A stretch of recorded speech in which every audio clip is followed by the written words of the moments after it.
Time is gonna be what I know I'm waiting for you. Yeah, In times. we wanna go home.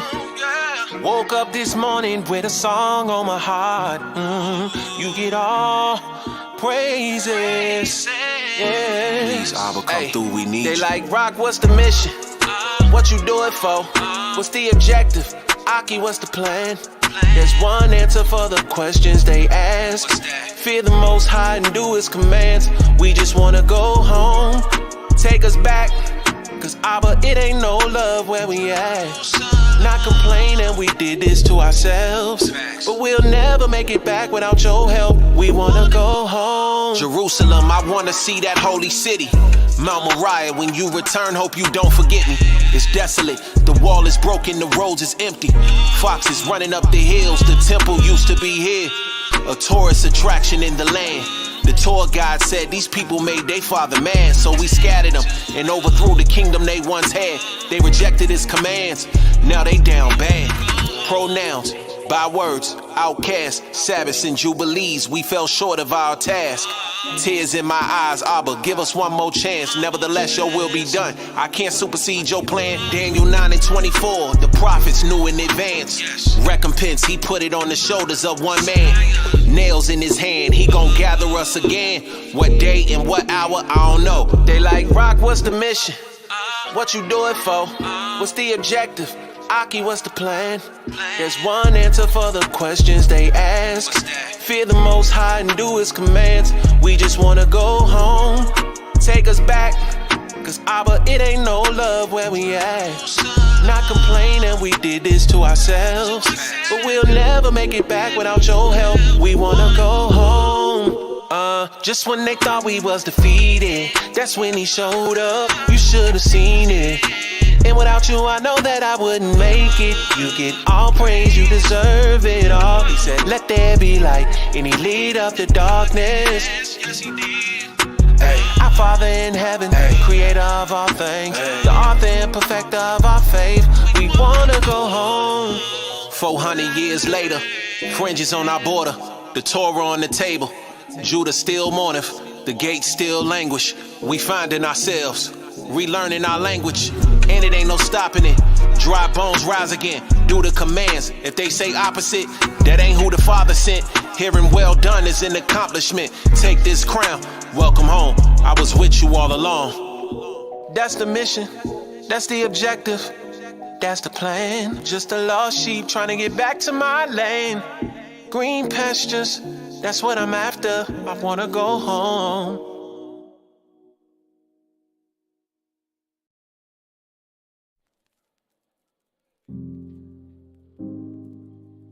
Yeah.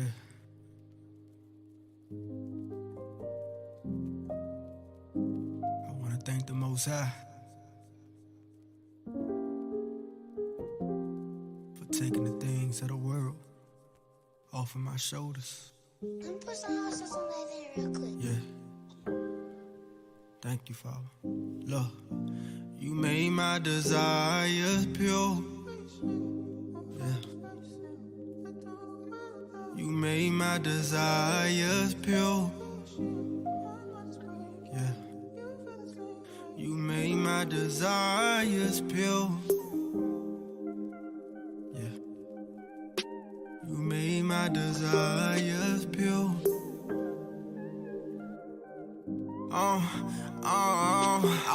I want wisdom, understanding. I don't want no Grammy. I wanna live a righteous life with a righteous family. I want a wife that love you more than she love me. Wanna show my people that they royalty. Wanna live by your commands, on your word we stand. I'd rather be touching scriptures than touching these banks. The riches gon' profit nothing in a day of wrath. I was living in my mess, I had to take a bath. Creating me a clean heart, Abba made me pure. The things of the world, y'all, it's time to ignore. I want love, I want peace, I want everlasting life. Well done, my good and faithful servant, walking in that light. I'm on this narrow path, trying to save a soul. I want my people in Jerusalem, the days of hope. I wanna get to the homeless, show them that he care. I wanna get a homeless, hope we almost out of here. Gave your example through your son, and it's the only way. Ain't no pagans over here, we keepin' holy days. I want my people stop the killing, we dropping the prophets. I want us come back to the laws, it ain't no other option. Don't want no hate up in my heart, not over no doctrine. I want the fruits of the spirit, y'all could keep the nonsense. I had to renew my mind, I had to free my conscience. I had to confess my sins, I had to be honest. I want the Ruach HaKodesh to come into me. I only trust the Father, not the enemy. The Father word, he came and cleansed the enemy. I only want the Spirit, so I'm killing me. The Father gave me righteous things that I desire. I wanna see the kingdom, not the lake of fire. I don't want no drugs, scriptures got me higher. If we come in up here, how we gon' make it higher? Desires pure. You made my desires pure. You made my desires pure. You made my desires pure. You made my desires pure. Eyes haven't seen, ears haven't heard.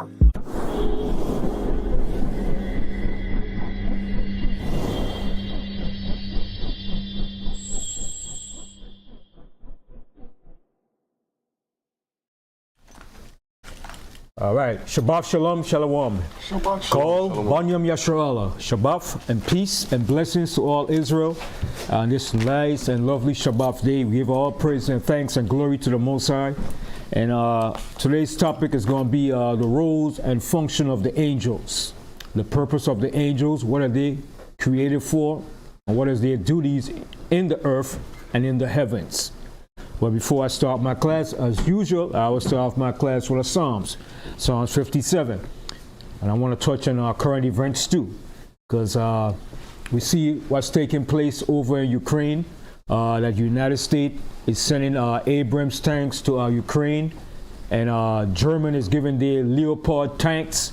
So Putin said this is really going to create a mess over there. Putin said if the West knows what's good for them, he said he would turn Berlin into a radioactive cloud dust. That's some big talk, boy. And you know Putin is a man of his words. He will turn Berlin into a radioactive dust cloud. That's simple words for a nuclear destruction. That's right. All right? And it's going to build up to that. All right? So we're in the making of what they call the Third World War. All right, so it's all heating up, it's brewing up.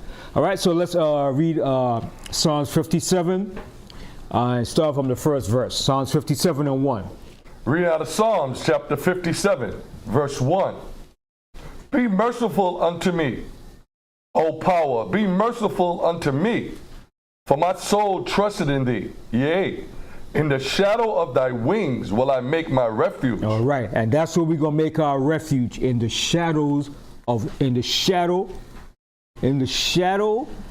in the shadow of thy wings will I make my refuge. And that's what we have to make our refuge. The Most High is going to be our refuge in these last days. All right, and he's going to use those angels to deliver and destroy at the same time. All right, continue. Until these calamities be overpassed. Right, until these calamities be overpassed. The calamities that's coming upon the earth is going to overpass eventually when the set time is appointed. Like the Most High told Daniel, when the set appointed time. All right, continue. Verse 2. I will cry unto the Most High, unto the power that performeth all things for me. Mm-hmm. He shall send from heaven and save me from the reproach of him that would swallow me up. Selah. O Most High shall send forth his mercy and his truth. And that's what we want. We want the Most High's mercy and truth. in these last days. Continue. My soul is among lions, and I lie even among them that are set on fire, even the sons of men, whose teeth are spears and arrows, and their tongues a sharp sword. Be thou exalted, O power, above the heavens. Let thy glory be above all the earth. They have prepared a net for my steps. My soul is bowed down. They have digged a pit before me. And that's what this government, the ruling elites of this society are doing to the Most High's people. All right? They have set traps, pits to devour and to destroy us. This is their initial plan. And their last and most dreadful blow that they're going to try to bring to the Most High people is what? Who knows what's the most lethal and death blow that they're going to bring to the Most High's people in these last days? They already poisoned the food, the air, the water, and everything is poisoned and destroyed. But their last and final attempt to destroy the people of the Most High is to do what? But we'll save that. We'll let the listening audience ponder upon that and think upon that. All right? So that's something I want the audience to think upon and ponder upon. All right? And everybody have the answers out there. Listening audience, you can put it up on the comment board. All right? But I want you all to think and think deep,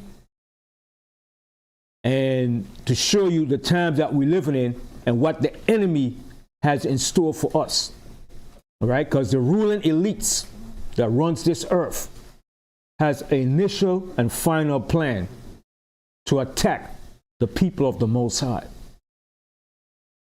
All right? I'm going to give you a hint to it. The scripture said, and the dragon is going to make war with the remnant of her seed that do what? That keep the commandments of the Most High, and that have the faith and testimony of Yahushua HaMashiach. So in these last days, it's very important that we strive to keep those commandments. That's right. All right? Because if you don't keep those commandments, you're going to fall in the path of destruction. All right? Continue reading on. They have digged a pit before me. See, they're digging a pit. Just like David said, they dig a pit for him. But the enemies of our people are digging a pit for the destruction of our people. Continue. Into the midst whereof they are fallen themselves. And they're going to fall into that pit themselves. Eventually, they're going to fall into that pit. Continue. My heart is fixed, O Most High. My heart is fixed. I will sing and give praise. Awake up, my glory. Awake, psaltery and harp. I myself will awake early. I will praise thee, O Adawan. Among the people I will sing unto thee among the nations. For thy mercy is great unto the heavens, and thy truth unto the clouds. Be thou exalted, O Yahweh, above the heavens. Let thy glory be above all the earth. And the Most High glory is going to be above all the earth very soon. Right now, the Most High glory is not in the earth. Whose glory is in the earth? Satan's glory. That's right. His glory is in the earth. I'm going to tell you this here. About 99.9% of the people in the earth is serving the glory of Satan. It's only a very small remnant is actually serving the Most High. Right. The mass of the people in the earth is serving the glory of Satan. That's right. Even those that go to church. Because if they're celebrating Christmas and all the pagan customs, you're serving Satan. Right, that's right. You're giving glory to Satan. Right. If you're celebrating Christmas, Easter, Mother's Days, you celebrating all these pagan customs, you're giving glory to Satan. You're not giving glory to the Most High. But brother, I go to church every Sunday and I pray to Jesus. All right? But we're going to find out. In the end, The Most High is going to show who are his faithful servants. Excuse me. All right? So today's topic, along with many other topics, but the main topic is the function and role of the angels. Now, in Israel, we had a group of Israelite rulers, elders amongst Israel. Some believe in angels, and some didn't believe in angels. But all throughout the scriptures, the Most High showed his presence with the angels, how they interacted with Israel, all right? And sometimes with the different nations. But mainly with Israel. One incident, the Most High interacted with who? And this person was going to put a curse on Israel. And the angel interceded before him. Everybody know who's that person? Balaam. Balaam. Right. You ever heard of Balaam? Okay. Balaam was not an Israelite, but he was on a mission to go and curse Israel. And he was going his donkey riding. Look, you don't see that guy there with the sword in his hand? He probably saying, what you talk about, you foolish donkey? Keep riding. And the donkey, kicking it. The angel said, look, man. Then the donkey finally said, look, man, there's an angel in front of you, man, with a sword. All right? So that's in our history. The angel was there with a sword in his hand to put his butt to death. Okay? So all throughout our history, there was interaction with angels that the Most High sent down. That's right. But let me give an example of how angels interact and how angels appear. Sometimes angels come down in a bodily form, looking just like you and me. All right? Sometimes they don't come down in no bodily form. They come as spirits, as a flaming fire. Okay? Let me give you an example. I'll go to the book of Hebrews. I'm going to show you something. The book of Hebrews. All right? So the angels come in many different forms. Let's go to the book of Hebrews 1 and 7. Hebrews 1 and 14.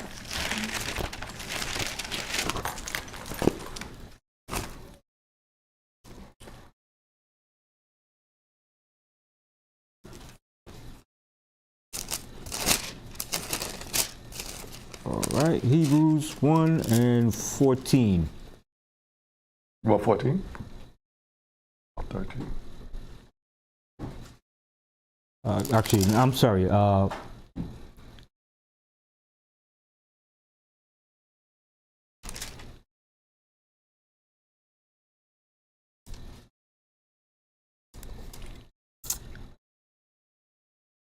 the 6th verse. Yeah. Okay, reading out of Hebrews chapter 1 and verse 6.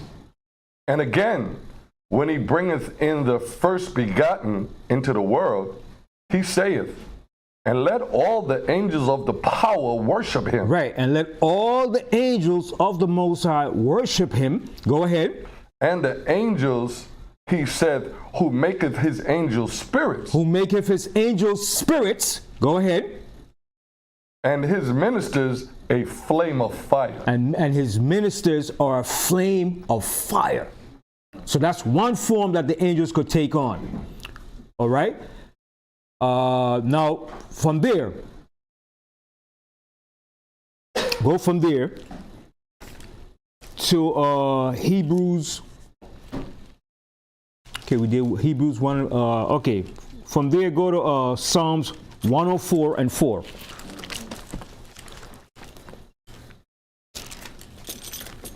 Psalms 104 and 4. Reading out the book of Psalms, chapter 104 and 4. Who maketh his angels spirits. Who maketh his angels spirits. Go ahead. His ministers a flaming fire. And his ministers a flaming fire. So that's one form that the angels take on. Okay? Now, let's go to Genesis 1:26. Genesis 1:26. But before I read that, let me read something to you, give a little insight about the angels. Angels are actually messengers of the Most High. All right? They are messengers. And angels have a threefold mission that the Most High gives them. They are sent to give warning, information, understanding, to give protection, salvation, and they're also sent to bring destruction. Those are the threefold mission of angels. All right? So they're there to give information, to give you understanding, to send protection, salvation, deliverance, and also to bring destruction of the Most High. And we're going to get into that. So let's go to Genesis 1:26. Read out of Genesis chapter 1, verse 26. And the Most High said, let us make man in our image. So who was the Most High talking to when he said that? He was talking to the presence of the angels. He said, let us make man in our image. Go ahead. After our likeness. After our likeness. We were made in the likeness of the angels. Go ahead. And let them have dominion over the fish of the sea, and over the fowl of the air, and over the cattle, and over all the earth, and over every creeping thing that creepeth upon the earth. So the angels was there in the beginning with the Most High's creation. That's right. The angels are the workmanship of the Most High to do the Most High's bidding. They carry out the Most High works in the earth. All right? So now, from there, let's go to Genesis, the 16th chapter. I want to show you something. Genesis, the 16th chapter. And we see how the angels interacted with people in the earth. Genesis, the 16th chapter. And we're going to start from the 7th verse. Reading out of Genesis chapter 16, verse 7. Actually, read the first verse, then 1 and 2, and then jump to 7. Okay. Reading out of Genesis chapter 16, verse 1. Now Sarai, Abram's wife, bare him no children, and she had an handmaid, an Egyptian, whose name was Hagar. Right, Hagar was an Egyptian. So we see right here, Abraham, Sarah, and Hagar were all black people. They were not the people you see today living in the East today. That's right. Abraham was not a white-looking white boy, or what they call, he's what they call, what the term they use, he's Middle Eastern looking. Middle Eastern. What the hell is Middle Eastern looking? Not today. He was olive looking. Olive. You know, such thing, olive is either green or black. That's right. Okay? They come with these stupid, dumb terms to justify their lies that they have put out there. Right? But Abraham wasn't black. Abraham came from Ur of the Chaldees. Who was the founder of Ur of the Chaldees? The people of Nimrod and the Shemitic people. Okay? Nimrod was the first ruler over those kingdoms. And who was Nimrod? A Cushite. That's right. Okay?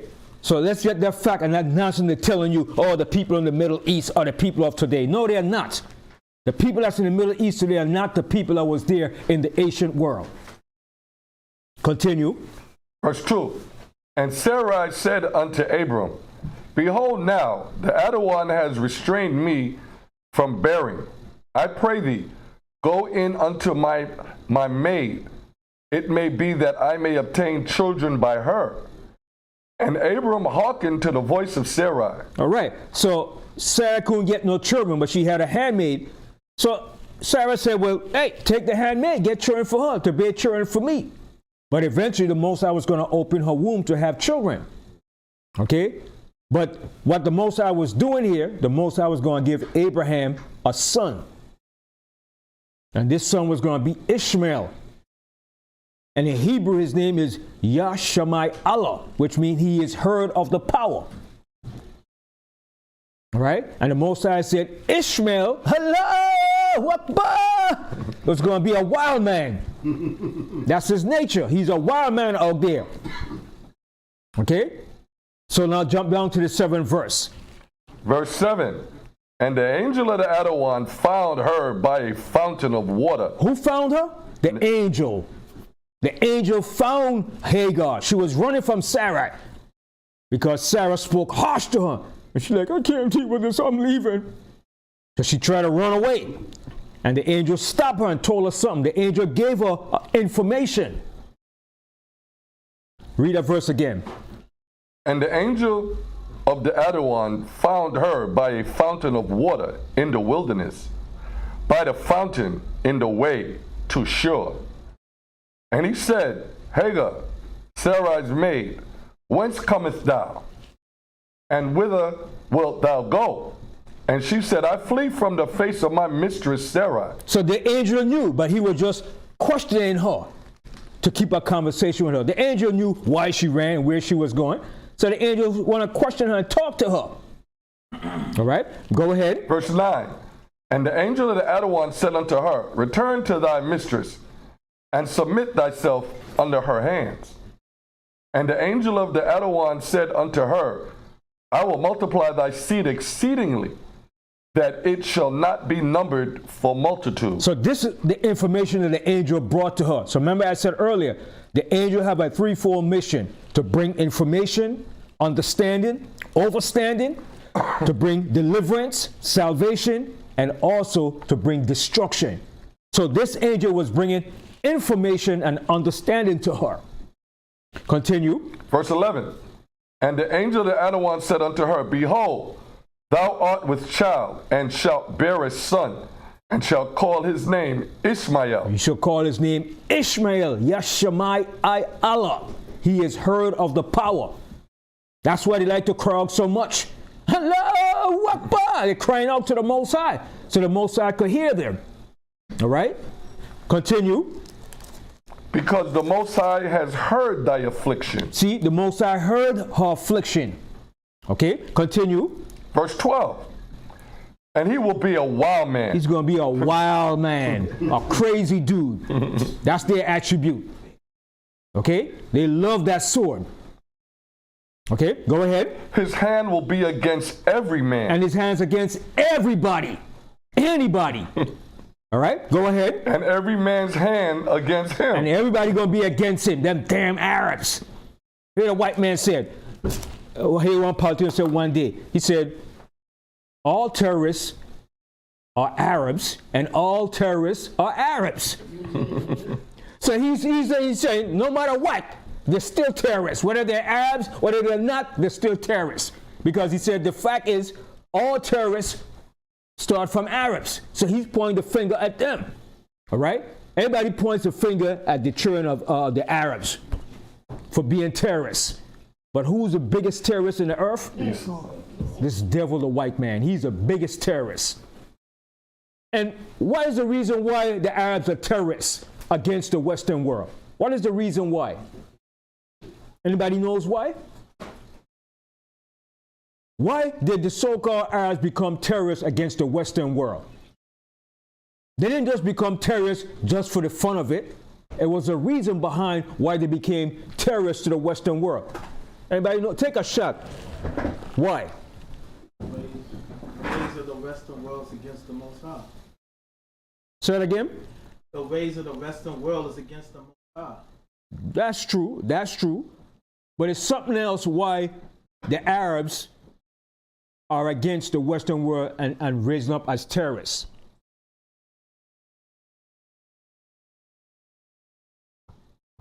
What do the Arabs have in their country that the entire world wants? Oil. The oil belongs to them. So what did the Western world do?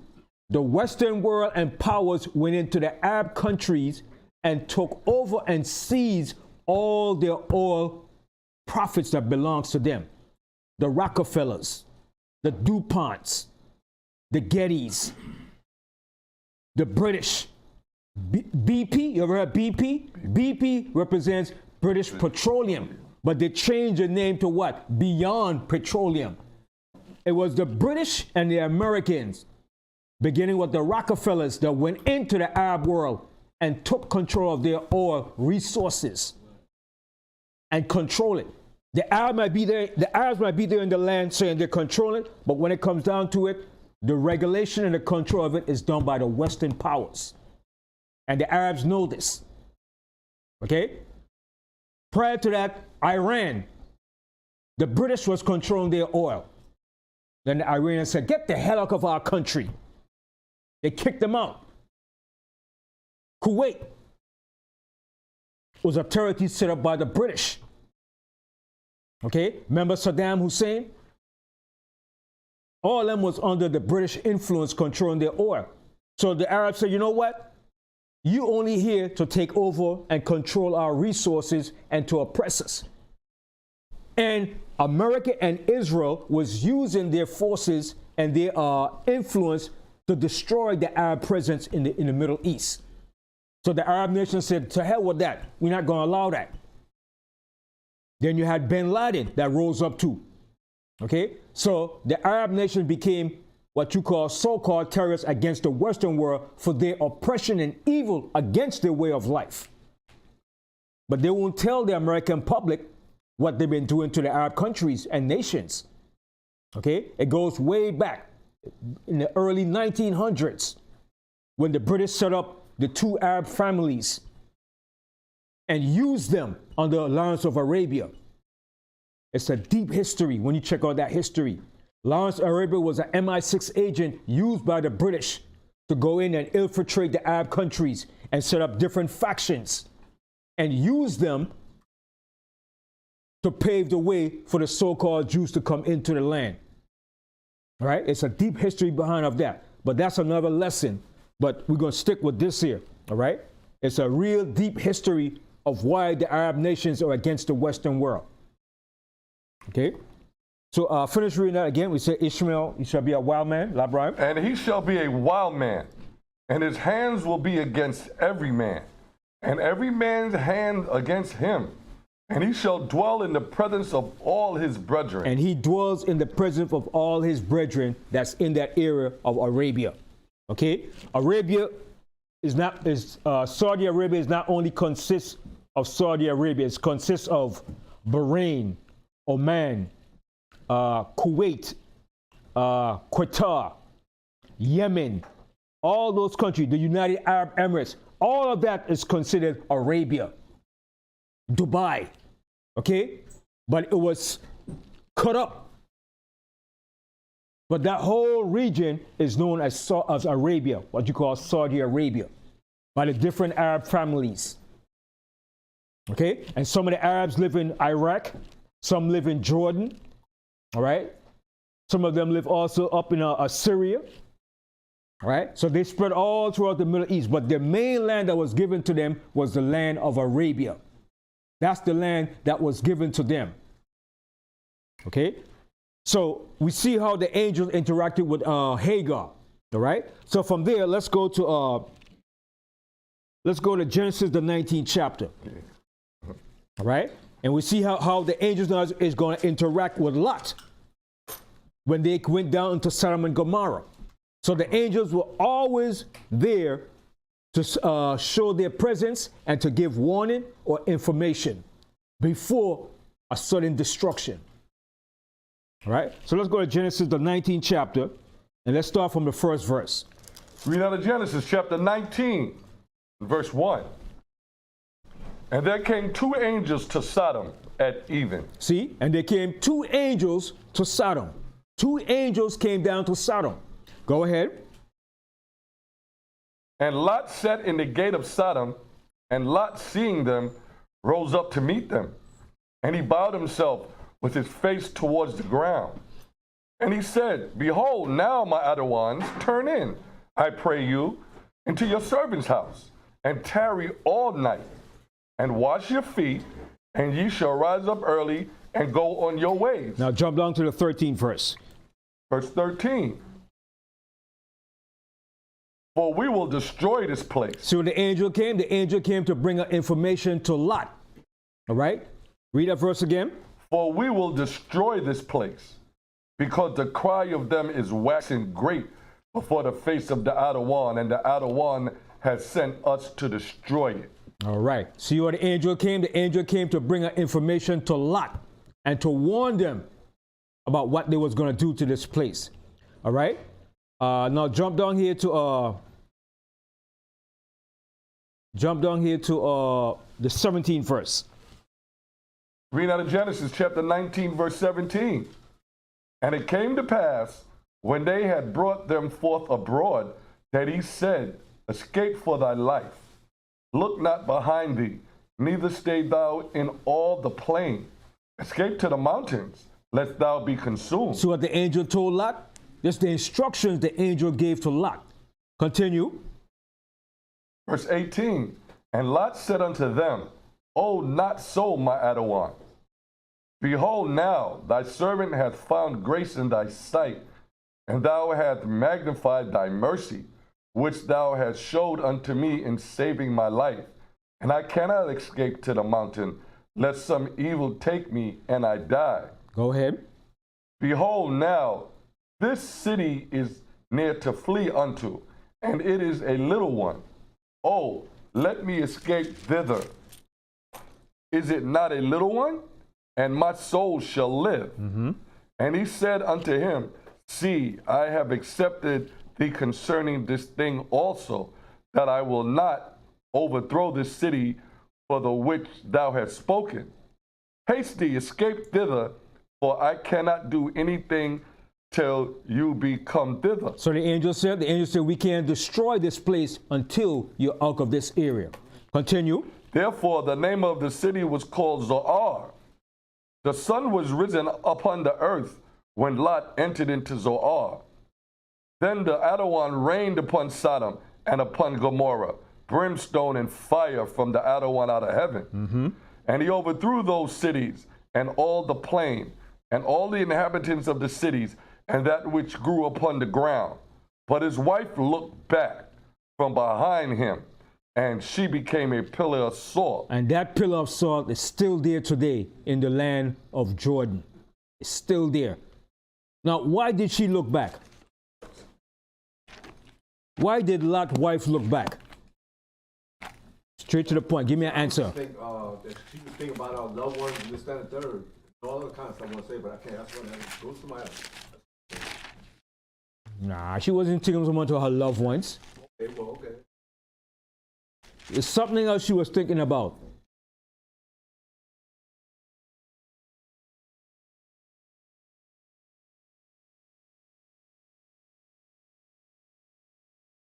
I'm going to give you an example. Think about today. Some of our sisters in today's society, what do they think about in this society?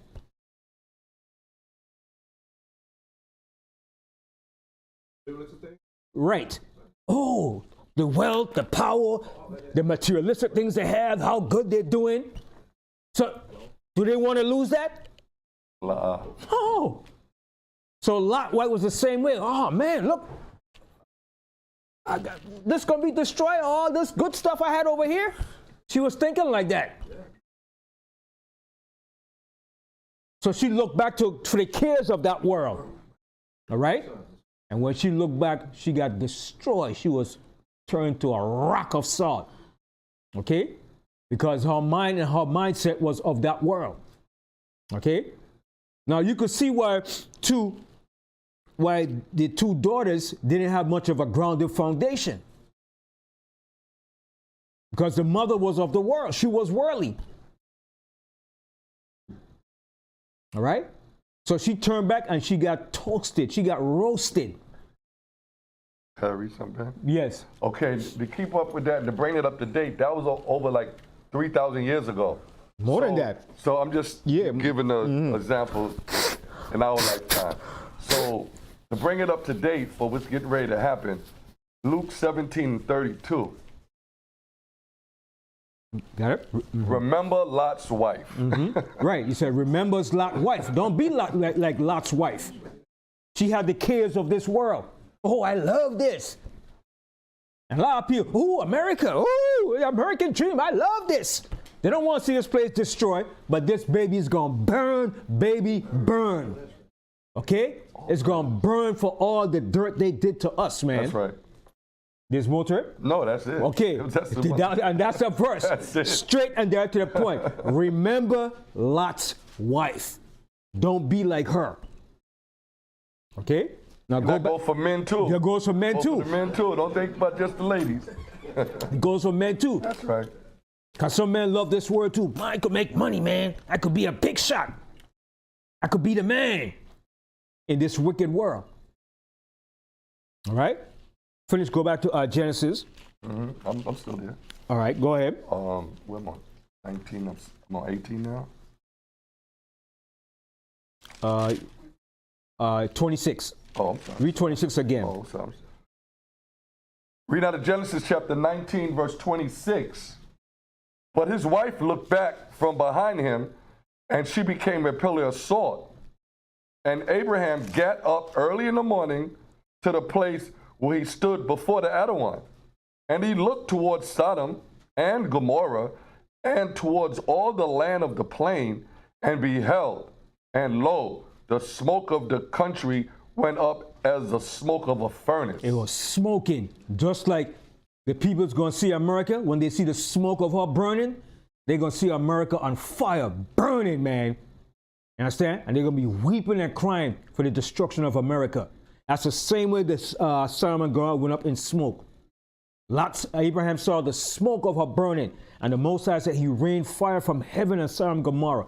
And when you go to Sodom and Gomorrah to today, you could still smell that sulfur. And when you pick up that anything over there, it turns to ashes, and you can still smell the sulfur. You put a match to it, it will burn. The Most High left it there as an example to the rest of the world. Go ahead. That's way. The precept to that scripture in the book of 2 Peter chapter 2, verse 6. Where it says, and turning the cities of Sodom and Gomorrah into ashes, condemn them with overthrow, making them, what you just said, an example of those that after live ungodly. That's right. That's the saying. The Most High left that area today. It's still a pit of sulfur. All right. You put a match to it, it will light up. Okay. The Most High overthrew it with nuclear destruction. That's right. And Lot's wife is still in the scene too. She's still there. Big pillar, rock of salt, still standing there today, man. Okay. When we went there, man, you could have smelled the sulfur, man. All right, and and no grass grows in that area, man. And when you pick up any of the rock or the stone, anything, it just crumbles in your hand. And you can still smell the sulfur. And you take a match and light it, it will light. The Most High left that residue of that destruction there, man, as an example. All right, and the angel told Lot and Abraham what he was going to do before it happened. And the same thing the Most High said in Revelation, the 18th chapter. And an angel came and said, Babylon the Great is fallen. He gave that last warning. Okay, continue reading on. Verse 29, and it came to pass that when the Most High destroyed the cities of the plain, and the Most High remembered Abraham and sent Lot out of the midst of the overthrow, when he overthrew the cities in the which Lot dwelled. And Lot went up out of Zoar and dwelt in the mountains, and his 2 daughters with him. For he feared to dwell in Zoar, and he dwelt in a cave, he and his 2 daughters. All right, that's it. All right. So we see now how the angels bring information. Now from there, let's go to the book of Judges. Judges, the 2nd chapter. The angels always bring information and understanding to the people. All right, Judges, the 2nd chapter.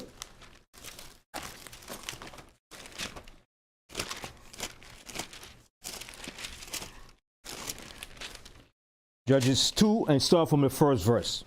Read out the book of Judges, chapter 2, verse 1. And the angel of the Adawan came up from Gilgad to Bochim and said, I made you to go up out of Egypt, and have brought you unto the land which I swear unto your fathers. And I said, I will never break my covenant with you. See, the Most High never breaks his covenant, but we the one that broke the covenant. That's right. So the Most High sent the angels to let Israel know. All right, go ahead. Verse 2, and ye shall make no league with the inhabitants of this land. Ye shall throw down their altars, but ye have not obeyed my voice. Why have ye done this? So that's the angel speaking to us. All right? Go ahead. Verse 3. Wherefore I also said, I will not drive them out from before you, but they shall be as thorns in your sides. and their powers shall be a snare unto you. And their gods was going to be a snare unto us. Their gods were their religions, their way of life. Continue. Verse 4, and it came to pass, when the angel of the Adawan spake these words unto all the children of Israel, that the people lifted up their voices and wept. Because they were guilty. That's right. The angels put them to shame for what they have done. So the angel brought it back to their understanding. Listen, man, this is what you did. And the angel put that guilt on them for what they have done, being disobedient and rebellious. Continue. Verse 5, and they called the name of that place Bochim, and they sacrificed there unto the Adawan. All right. Now from there, let's go to Daniel. But actually, let's jump to the New Testament and come back to the Old Testament again. Let's go to Luke, the 1st chapter.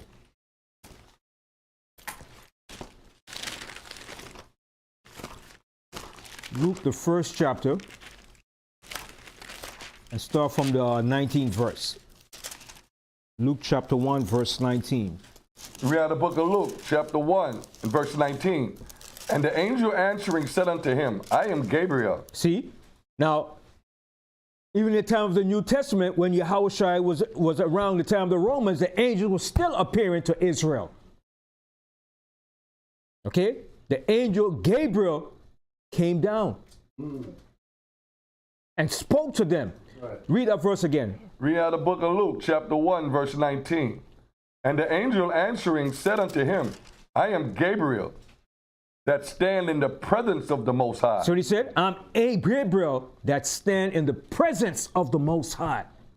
Okay, go ahead. And am sent to speak unto thee, and to show thee these glad tidings. And behold, thou shalt be dumb, and not able to speak until the day that these things shall be performed, because thou believest not my words, which shall be fulfilled in their season.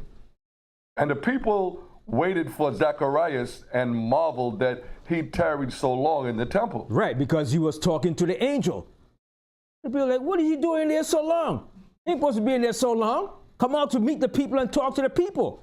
But the angel was grilling him and saying, listen, I'm telling you this here.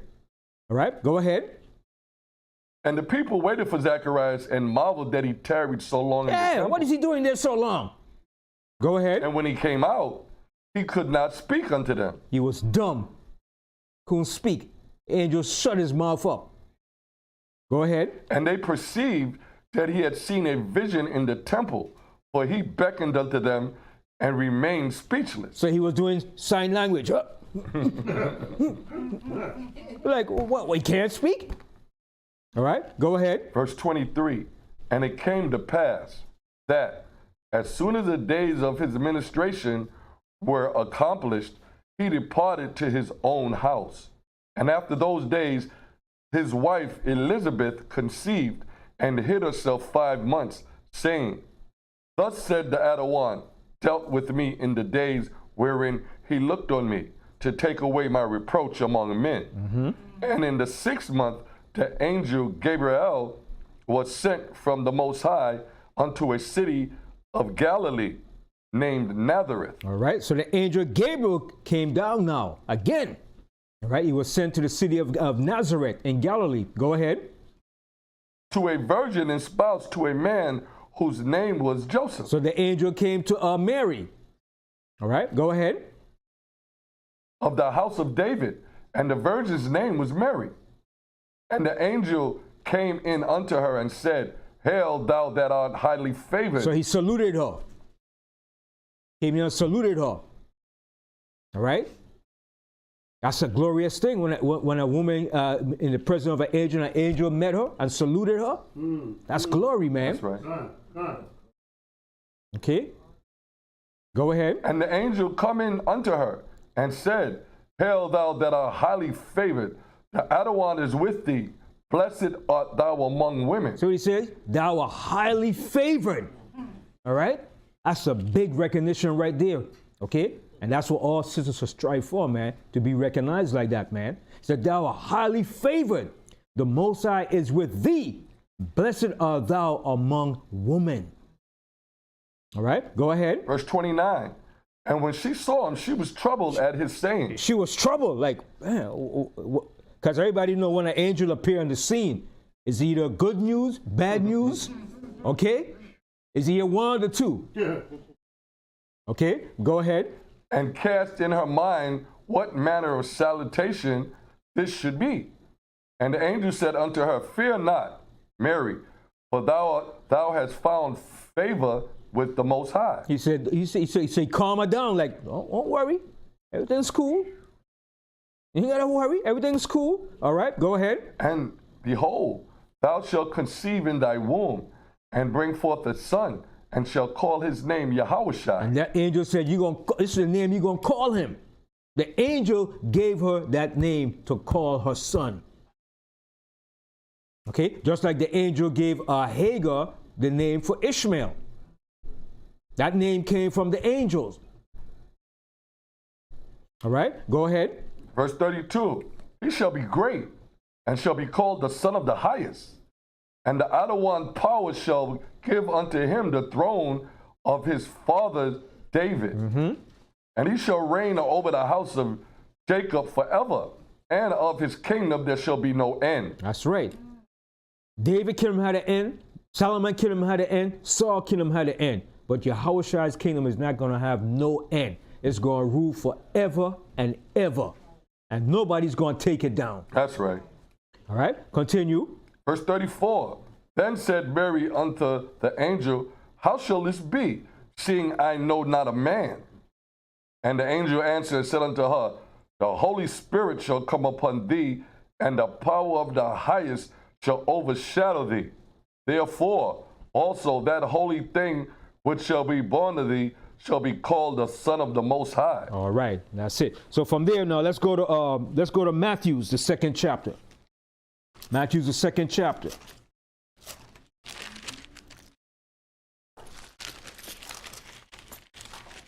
And start from the 13th verse. We have the book of Matthew, chapter 2, in verse 13. And when they were departed, behold, the angel of the other one appeared to Joseph in a dream. So the angel appeared to Joseph in a dream. All right? He's giving him warning and information, just like he did to Zacharias, just like he did to Mary. He's giving them information and understanding. Okay, go ahead. Saying, Arise, and take the young child and his mother, and flee into Egypt. And be thou there until I bring thee word. For Herod will seek the young child to destroy him. So the angel said, take you and Mary, go down to Egypt and get away from Herod, because Herod's mission is to destroy the child. So they went down to Egypt. All right. Now, what time period was this that they went down to Egypt? Who was ruling at this particular time? What kingdom that Daniel spoke about was ruling at this particular time? The Roman Empire was ruling. All right? This was what you call the beginning of the BC going into the first AD. This was the ending of the BC era, approaching to what you call the AD era. And this was the time that the Romans was ruling. And while the Romans were still ruling, you still had certain segment of the Egyptians that was down in Egypt. All right? Because we had communities in Egypt at this particular time. And also, too, you got to remember, during this time of the Roman, who was famous for going down to Egypt? It was one of the Caesars and one of his generals. At this time was famous for going down to Egypt. Let me pick your brain. One of the Caesars and one of his generals.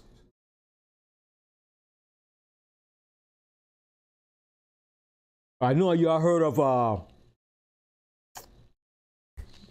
what's her name? Cleopatra. You heard of Cleopatra, right? You heard of Mark Antony. Mark Antony was the lover of Cleopatra. and he was one of the general of the Caesars. So he had an affair with Cleopatra. All right? Now, Cleopatra was in Egypt. Now, her mother was a real Egyptian, but her father was a Roman. All right? So she looked like the ancient Egyptian. A lot of people say, oh, Cleopatra was black. But her father was of the Roman seed. Right. Because the Romans had took over the last of the Egyptians' kingdom. Okay? But Israelites, we had communities in Egypt. We had 5 cities in Egypt that we had in Egypt. So Yahushua went down to one of those cities in Egypt. Because when you go back to the history, during the time of the Greeks, what you call the Septuagint was written in Egypt for Israelites that were scattered in Egypt and throughout the Greek world. So we had communities in Egypt that Yahushua went down there into Egypt. So the angel came to give them that information to let them know. Flee out of Israel and go into Egypt because Herod is trying to kill the young child. All right, continue reading on. Amen. Okay. When 14. He arose, he took the young child and his mother by night and departed into Egypt, and was there until the death of Herod. Until Herod died. Continue. That it might be fulfilled, which was spoken of the Adawan by the prophet, saying, out of Egypt have I called my son. Right. So out of Egypt did he call his son, because Yahushua came out of Egypt with his mother and father during the time of Herod, when they wanted to kill all the first, the male child of Israel. All right. Now from there, now let's jump back to the Old Testament now. Let's go to the book of Daniel, the 8th chapter. Daniel, the 8th chapter, and see how the angel interacted with Daniel.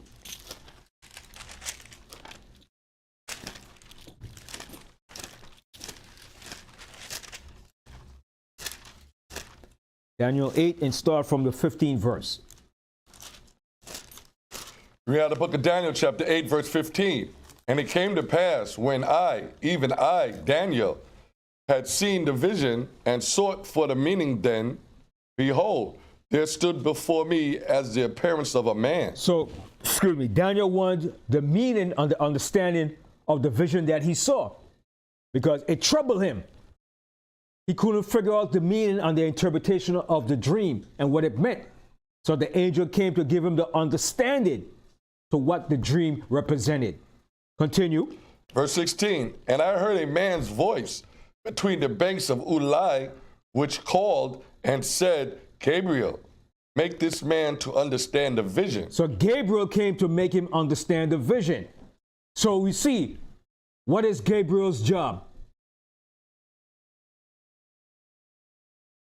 To give information and understanding. That's his job. Every angel have a specific job. Michael's job is to do what? What is Michael's job? Protect Israel. To protect, deliver, and destroy. He's a man of war. That's right. All right? But Gabriel's job is to bring understanding and information to you, to enlighten you. All right? And then you have other angels. Raphael, what is his mission? Health. To bring healings and health. All right? Where do we read about Raphael? Apocrypha, Tobit. In the Apocrypha with Tobit. All right? So let's continue reading on. Verse 17. So he came near where I stood, and when he came, I was afraid and fell upon my face. But he said unto me, understand, O son of man, for at the time of the end shall be the vision. So he said, at the time of the end shall this vision be. So he said, understand, man. Understand, young man. All right? So the angel is speaking to Daniel. Go ahead. Now, as he was speaking to me, I was in a deep sleep on my face towards the ground. But he touched me and set me upright. So he was in a trance, and the angel touched him and wake him up. All right? Because he was in a trance. And the angel touched him and set him upright. Stand up. All right, go ahead. Verse 19. And he said, Behold, I will make thee know what shall be in the last end of the indignation. For at the time appointed, the end shall be. The ram which thou sawest having 2 horns are the kings of Media and Persia. So the angel explained to him what he saw in the vision. These rams or these beasts represent kingdoms that's going to rule the earth. And each of them is going to rule the earth in succession, a period of succession. All right, go ahead. Verse 21, and the rough goat is the king of Grecia. He said, and that rough goat, that rough goat, you see that wild goat? That's Alexander. That's going to be the main man. All right? Because the Most High sets up the stars, the felons. He sets up everybody to play a particular role. That's right. All right? There are stars in the bad nations, and there are stars in the good nations. Among Esau, there are stars. That's untouchable until the time of the end. All right? The elites are untouchable right now. You can't go and arrest none of the elites and say, press charges against them. You can't bring them to justice. Only the angels and the Most High could do that for now. Right now, no mortal man can arrest them. Not no CIA, no FBI. Because they're giving orders. They're working for the powers that be. Okay? Some of people say, but why you can't be brought down to justice? It doesn't work like that. It doesn't work like that. Who could have gone and arrest David? Only the Most High could have judged David for his crime that he committed. Israel could point finger and complain. But anybody could have gone and said, go and take David down from his throne. It's the same way with Esau and the elites that rule this earth. We could complain and get mad, but we can't take them down until the Most High said it's time for them to come down by the appointed time. All right, continue. And the rough goat is the king of Grecia, and the great horn that is between his eyes is the first king. All right. Now that being broken, whereas 4 stood up for it. So he said, okay, that kingdom is going to have 4 generals that's going to rule his kingdom. That's going to take over the earth and rule the earth. All right, continue. 4 kingdoms shall stand up out of the nation. Right, he said 4 kingdoms. All of that is going to have 4 generals that's going to take over the known parts of the earth, and each one is going to have their own dominion and rulership in the earth. That was Egypt. Okay, that was what the so-called Middle East. All right, the Hellespont, Europe. Okay, and these 4 generals is going to take over those major parts of the earth to rule the earth. So that's why you see a lot of white-looking people in the Middle East, or in Egypt, or in Syria, in Jordan, because they came out from the seed of what? The offshoot of the Greeks. That's the leftover seed that was left there when these generals ruled that part of the earth. Okay, go ahead. But not in his power. And in the latter time of their kingdom, when the transgressors are come to the full. See, in the latter time of their kingdom, when the transgression are come to a full, when it's time for their kingdom to come to an end. All right, go ahead. A king of fierce countenance and understanding, dark sentences shall stand up. All right, and that was Antiochus. And it's going to lead up to today's day. It's going to be a king of fierce countenance. That's going to be what? The Antichrist. The one that's going to call the shot in these last days. All right? So everything that happened in the past is going to happen all over again. History always repeats itself. It never fails. Continue. Verse 24, and his power shall be mighty. See, and his power is going to be mighty. He's going to have great power. Continue. But not by his own power. Not by his own power. It's going to be through the powers of Satan. All right, go ahead. And he shall destroy wonderfully, and shall prosper and practice, and shall destroy the mighty and the holy people. Antiochus Epiphanes, that's what he did to us. He destroyed us. And in the last days, it's going to be the same thing all over again. Continue. Verse 25, and through his policy. And what is his policy? His policy goes back to what? His political legislations and laws that he imposed and makes. Policy comes from making laws in the Senate, in the Congress, and throughout the political system. That's how he makes his policy and make it stand, that you can't go against it. So read that verse again, Labrian. And through his policy, also he shall cause craft to prosper in his hands. He's going to cause things to prosper in his hands by using laws and legislation. Continue. And he shall magnify himself in his heart. And that's what he did back then, Antiochus Epiphanes. And in the last days, that's what the Antichrist is going to do. He's going to magnify himself in his heart. Continue. And by peace shall destroy many. They did it back then, and they're going to do it again today. And by peace shall destroy many. Go ahead. He shall also stand up against the prince of princes. And he stood up against the Maccabees back then.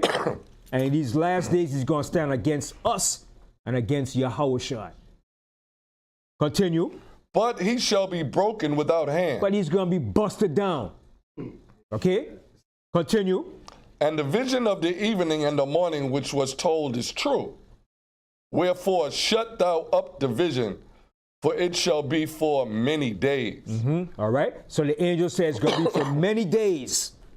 It ain't happened during the time of Daniel. Okay? Now from there. Can I read 27? Yes. Verse 27. And I, Daniel, fainted and was sick certain days. Afterwards I rose up and did the king's business. And I was astonished at the vision, but none understood it. Right. So nobody understood the vision. But the angel came expressly to Daniel and showed him the vision and the meaning of the vision. Okay?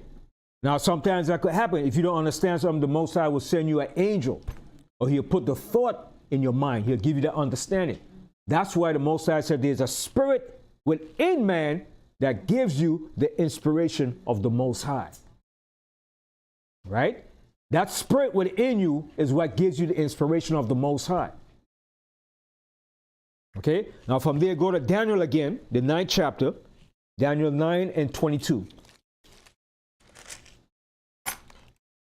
Read out of the book of Daniel, chapter 9, verse 22.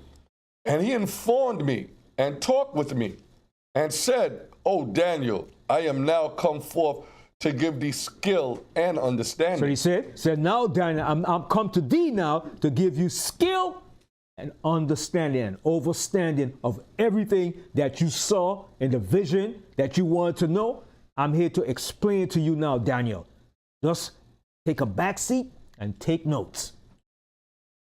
All right, go ahead. Verse 23. At the beginning of thy supplications and commandment came forth, and I am come to show thee, for thou art greatly beloved. So he said, you are greatly beloved of the Most High. That's a great title, man. Okay, go ahead. Therefore, understand the matter. He said, understand the matter, Daniel. Go ahead. And consider the vision. And consider the vision that I'm going to show you. Go ahead. Verse 24. 70 weeks are determined upon thy people and upon the holy city. He said 70 weeks. That was a total of 490 years from that time to the time that Yahushua was born. That's 490 years. He was showing him the vision of the Messiah coming on the scene. But he showed him that vision during the time of Daniel. So 70 weeks represents 490 years. 70 times 7 is 490. Those weeks accounts to years. 70 times 7. So he will explain to Daniel, I'm showing you something, Daniel. From the time that I'm showing you this vision to the time that the Messiah is going to be born, it's going to be a total of 490 years. To be exact. Continue. To finish the transgressions and to make an end of sins, and to make reconciliation for iniquity, and to bring in everlasting righteousness, and to seal up the vision and prophecy, and to anoint the most holy. And to anoint the most holy. Who's the most holy? Yahushua HaMashiach. That's the vision he was showing Daniel. Continue. Verse 25. Know therefore and understand that from the going forth of the commandment to restore and to build Jerusalem unto the Messiah, the Prince, shall be 70 weeks, and 62 weeks. The street shall be built again, and the wall even in troublous times. So during the time of Cyrus, when he gave the commission to rebuild the temple, in the time of Nehemiah and Ezra, when they were building the walls in the city, from that time up until the time that Yahushua was born, that's what he was showing him, the latter part of that prophecy. All right? So the angel came to show him the understanding of that. All right? Now from there, go over here to Daniel, the 10th chapter. Daniel 10, and start here from the 10th verse. You have the book of Daniel, chapter 10, verse 10. And behold, an hand touched me, which set me upon my knees and upon the palms of my hands. And he said unto me, O Daniel, O man greatly beloved, understand these words that I speak unto thee, and stand upright, for unto thee am I now sent. And when he had spoken these words unto me, I stood trembling. Daniel stood trembling in the presence of the angels. All right? Because an angel is fierce looking, man. When they come to you, it's not about no laughing matter. It's no joking matter. It's straight and direct. Either life or death. Angels don't make mistake. They don't folly. They don't laugh and joke. They tell you exactly what the Most High wants to be conveyed. Okay, go ahead. Verse 12. Then said he unto me, Fear not, Daniel, for from the first day that thou didst set thine heart to understand and to chasten thyself before the Most High, thy words were heard, and I am come for thy words. See, and I am come for thy words. I'm come to inform you, Daniel. Go ahead, and to answer the information that you needed to be answered, the questions that you had. Go ahead. Verse 13. But the prince of the kingdom of Persia. Now, who's the prince of the kingdom of Persia? That's Satan. Every kingdom has a certain entity. That's right. That guards and protect and watch over them. Okay? Every rulership, just like America, you just can't go and take America down like that. It will never happen.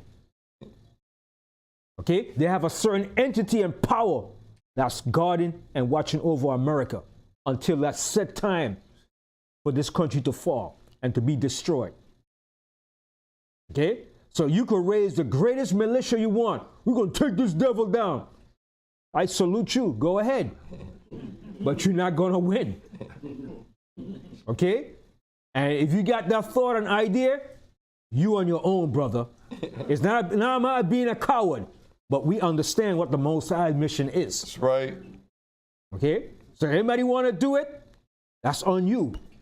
But for me, we're going to wait for the Most High. That's right. To do his mission. And I could be successful in that victory. Okay? Because a lot of people got the idea, yo, white man is a punk. Continue to think he's a punk. He's not a punk when it comes to that level. He will fight. Okay? The Roman Empire was not known as the Roman Empire for nothing. Okay? The Most High said it was a dreadful kingdom. And this is the end of the Roman Empire. The Most High said, yes, it's partly weakened and broken, but it's not completely done in yet. Okay? They have one of the greatest military force in the world.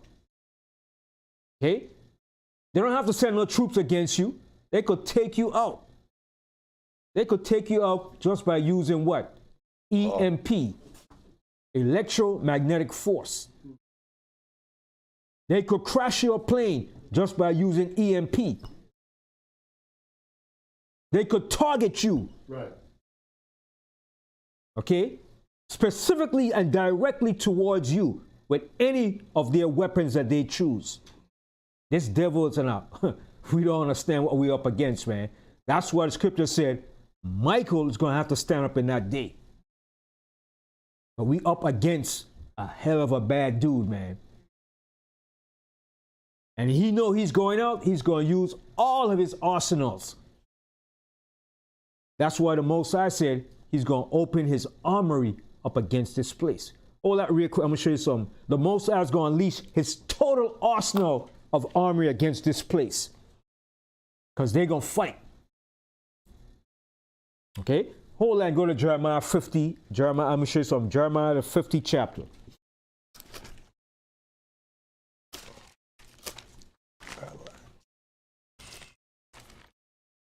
Jeremiah 50 and start from read the 25th verse. 25. The Most High said he's going to open his armory against this place. All right? Jeremiah 50 and 25. Read out the book of Jeremiah, chapter 50, verse 25. Behold, I am against thee. No, Jeremiah 50, 25. Oh, I'm sorry, 51. That's a lot. Jeremiah chapter 50, verse 25. The Most High has opened his armory. See, the Most High said he's going to open his armory. If the Most High is going to open his armory, what do you think this devil is going to do? You think he's just going to lay down? This devil is going to fight. Okay, go ahead. And has brought forth the weapons of his indignation. And the Most High is going to bring forth the weapons of his indignation. Okay, go ahead. For this is the work of the Adawan, the Most High of hosts, in the land of the Chaldeans. Right. And the land of the Chaldeans was up in Iraq. Now, on a spiritual level, who are the modern day Chaldeans today? America. The elites of America. Mm-hmm. The unseen rulers are known as Chaldeans. The Chaldeans were the wise, the enlightened men of Babylon. Okay, now go back to where we were in Daniel. We left off in what? Daniel 8? No, 10 and 10? All right. 10 and 10. 10 and 10. We read 10, right? Yes. All right. So, 11? No, we're in 12 now. 12. Daniel 12, 10 and 12. No. Okay. Read now to Daniel chapter 10, verse 12. Then said he unto me, Fear not, Daniel, for from the first day that thou didst set thine heart to understand and to chasten thyself for the Most High thy power, thy words were heard, and I am come for thy words. Mm-hmm. But the prince of the kingdom of Persia withstood me. Right, so that was Satan. That was guarding the Persian Empire. All right? They have an entity and a power that's protecting and watching over their rulership. Every empire that comes into play, that's ruling, or that's coming into play, has an entity before them. All right, go ahead. 1 in 20 days. So they, Satan and the force withstood Michael 21 days. So he couldn't get to Daniel. All right, go ahead. But lo, Michael, one of the chief princes, came to help me, and I remained there with the kings of Persia. Mm-hmm. Now I am come to make thee understand what shall befall thy people in the latter days. So he said the angel came to show him what's going to happen to his people in the latter days. Go ahead. For yet the vision is for many days. So he said, for yet the vision is for many days. Just like the Most High told Habakkuk, the vision is for many days. But in the end, it shall speak. All right, go ahead. Verse 15. And when he had spoken such words unto me, I set my face toward the ground, and I became dumb. Mm-hmm. And behold, one like the similitude of the sons of men touched my lips. Then I opened my mouth and spake, and said unto him that stood before me, O my Adawan, by the vision my sorrows are turned upon me, and I have retained no strength. But how can the servant of this my Adawan talk with this my Adawan? For as for me, straightway there remain no strength in me, neither is there breath left in me. Then there came again and touched me one like the appearance of a man, and he strengthened me, and said, O man greatly beloved, fear not. Peace be unto you, peace be unto thee. Be strong, yea, be strong, And when he had spoken unto me, I was strengthened, and said, Let my Adawan speak, for thou hast strengthened me. Then said he, Knowest thou wherefore I come unto thee? And now will I return to fight with the prince of Persia. And when I am gone forth, lo, the prince of Greece shall come. Right. So right after that, the kingdom of the Greeks was coming into play. So Persia was going down, and the Greek Empire was coming in. Go ahead. Verse 21, But I will show thee that which is noted in the scripture of truth. And there is none that holdeth with me in these things but Michael, your prince. Michael. All right. Michael, the archangel. All right. So from there now, let's go to Exodus. Exodus, the 14th chapter.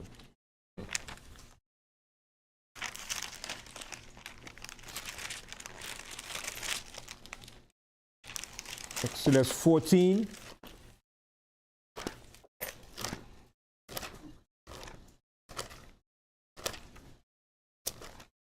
And start from the 19th verse. 19, yeah. Exodus 14 and 19. Yeah. Read now the book of Exodus, chapter 14, verse 19. And the angel of the Most High, which went before the camp of Israel, removed and went behind them. And the pillar of the cloud went from before their face and stood behind them. So this is when we coming out of Egypt now. The angel was there to protect and to fight for us. All right, go ahead. And it came to pass between the camp of the Egyptians and the camp of Israel, and it was a cloud and darkness to them. But it gave light by night to these, so that the one came not near the other all the night. So we had light, and the Egyptians had darkness. So the angels turned off, put darkness in their area, and gave us light, so we could get out of Egypt. So the angel was fighting and protecting us while we were leaving out of Egypt. Continue. And Moses stretched out his hand over the sea, and the Adawan caused the sea to go back to a strong east wind. By a strong east wind. By a strong east wind. All that night, and made the sea dry land, and the waters were divided. And the children of Israel went into the midst of the sea upon the dry ground, and the waters were a wall upon them on their right hand. Right, so it was like a wall. While we passing through, the water stood up on both sides like a wall. All right? That's a great sight to see, man. I can imagine people, oh man, look at that. Look in Israel. We probably were fearful too. See that water, man? And that noise of the water, man, you know, the noise of water makes, man. Can you imagine the water up high, like a wall, man? And you passing through on dry land. All right, go ahead. And on their left. And the Egyptians pursued and went in after them to the midst of the sea, even all Pharaoh's horses, his chariots, and his horsemen. And it came to pass that in the morning watched the Adawan looked unto the host of the Egyptians through the pillar of fire and of the cloud, and troubled the host of the Egyptians, and took off their chariot wheels. So the angels took off the chariot wheels. All right, stop them from pursuing us. All right, go ahead. That they drave them heavily, so that the Egyptians said, Let us flee from the face of Israel, for the Adawan fighteth for them against the Egyptians. So they saw that the angels were fighting for us against them. All right. Now from there, let's go to Joshua. Joshua 5 and 13.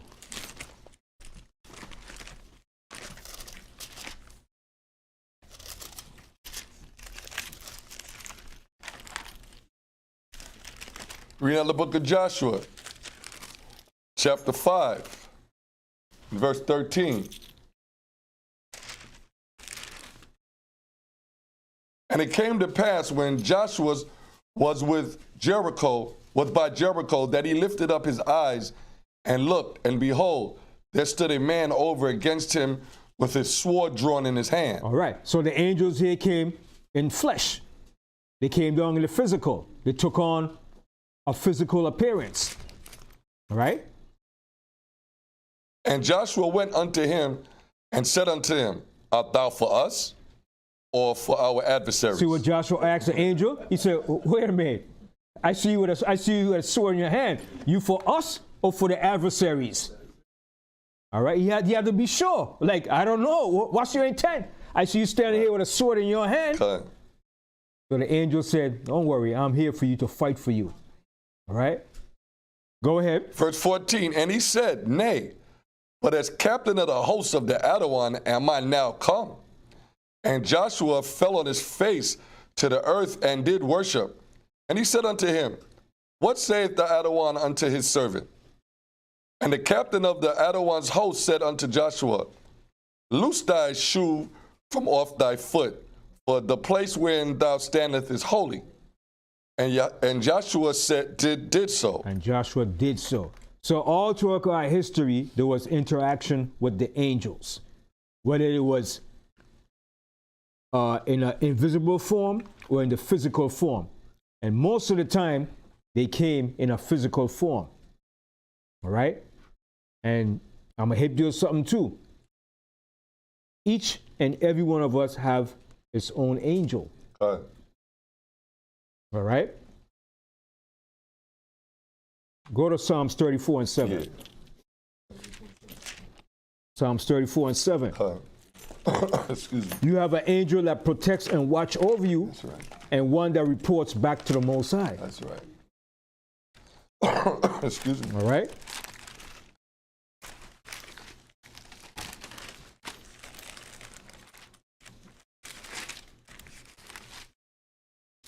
We now the book of Psalms, chapter 34, verse 7. The angel of the Adawan encampeth round about them that fear him. See that? The angel of the Most High encampeth round about them that fear the Most High. Go ahead. And delivereth them. And delivereth them. Go ahead. Verse 8. Oh, taste and see that the Adawan is good. Yeah. Taste and see that the Most High is good. All right. Go ahead. Blessed is the man that trusteth in him. Oh, fear. That's it. All right. Okay. Now. So now we see that's the levels of the angel to communicate and to inform you on certain things, right? Now, actually, go to one more scripture, Revelation, the 14th chapter. Revelation 14 and 6. And the angels also bring warnings to Revelation 14 and 6.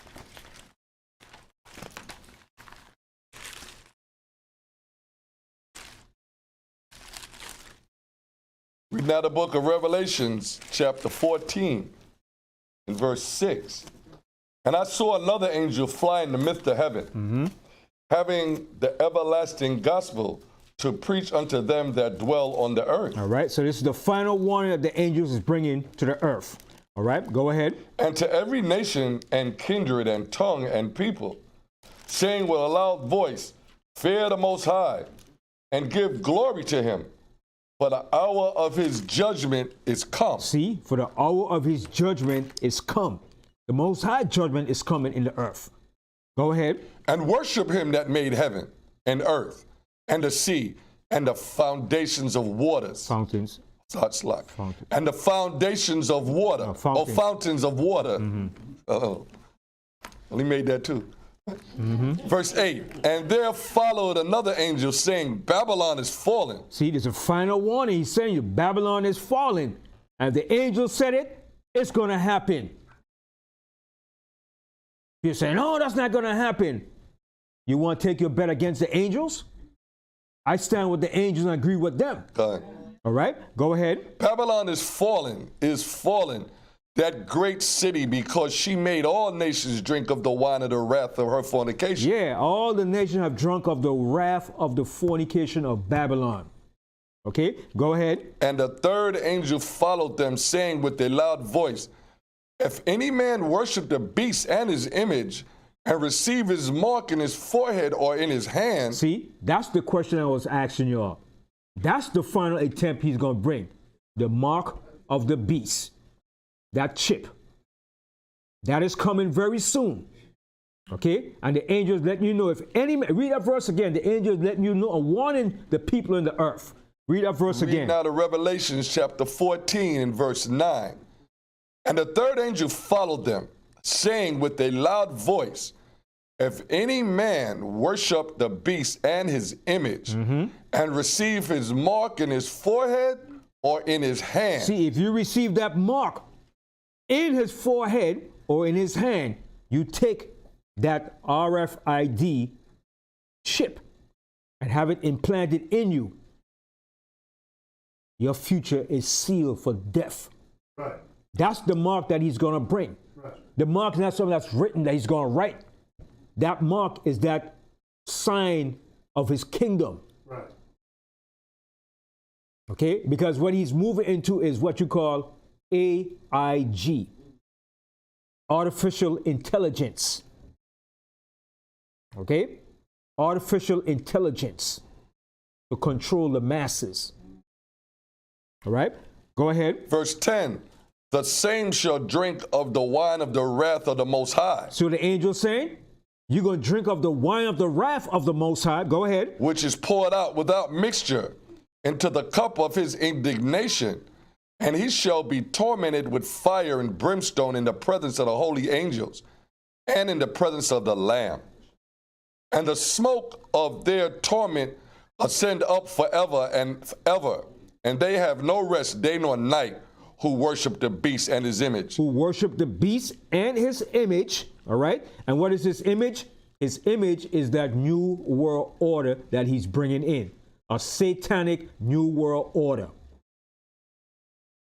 Okay? Go ahead. And whosoever receiveth the mark of his name, The mark of his name.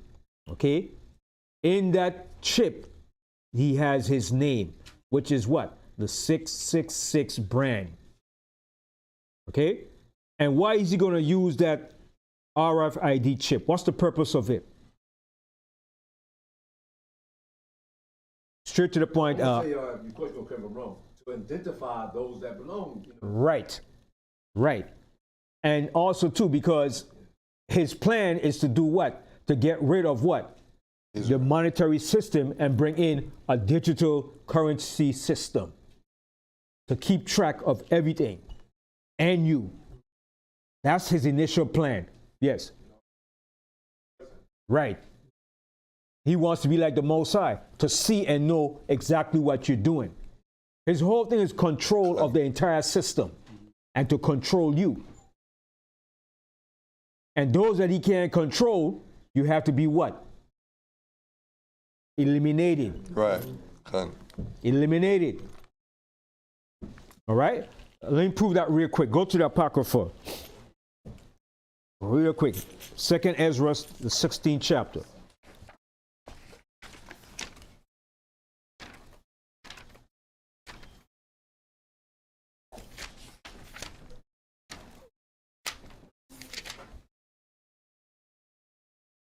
Second Ezra, the 16th chapter. And start here from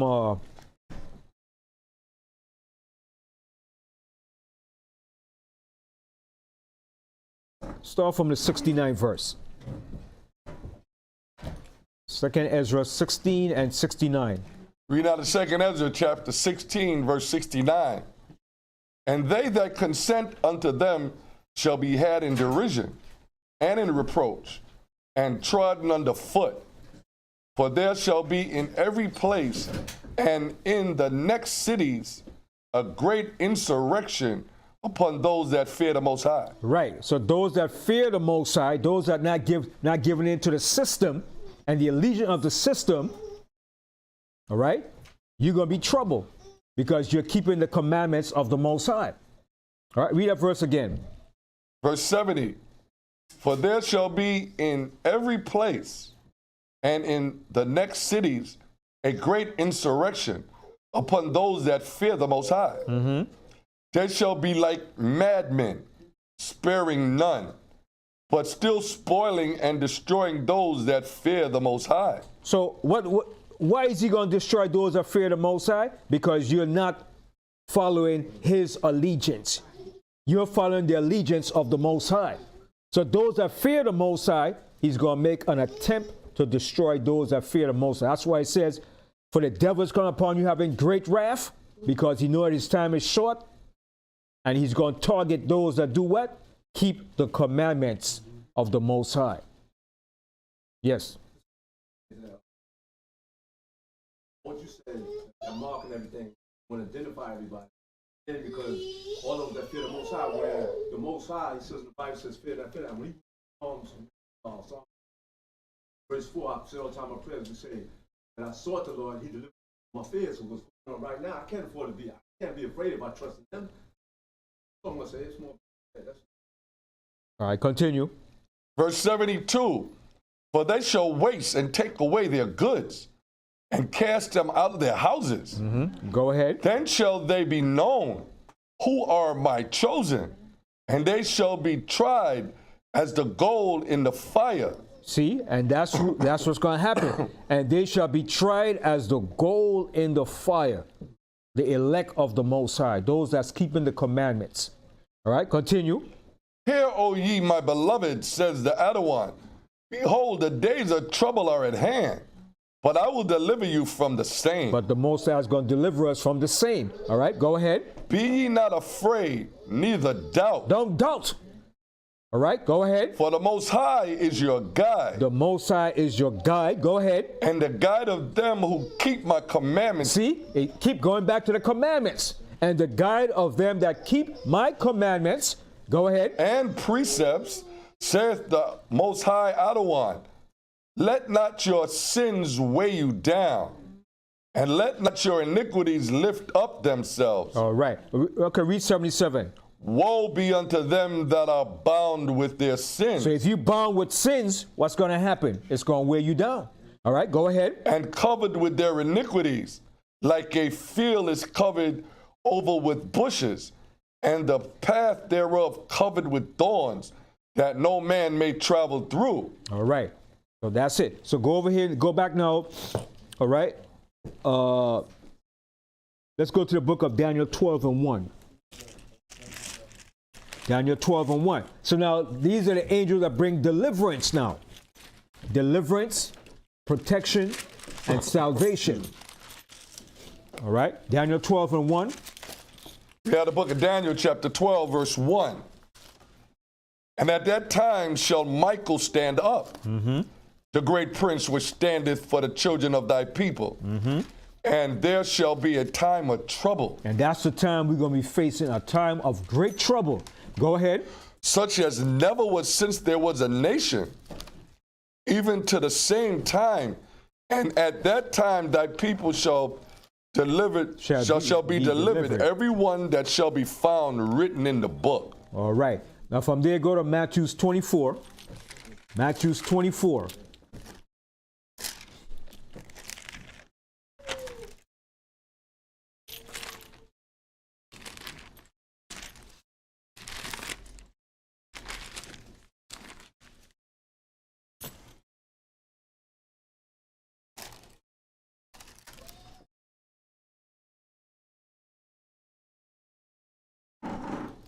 Okay, Matthew 24 and start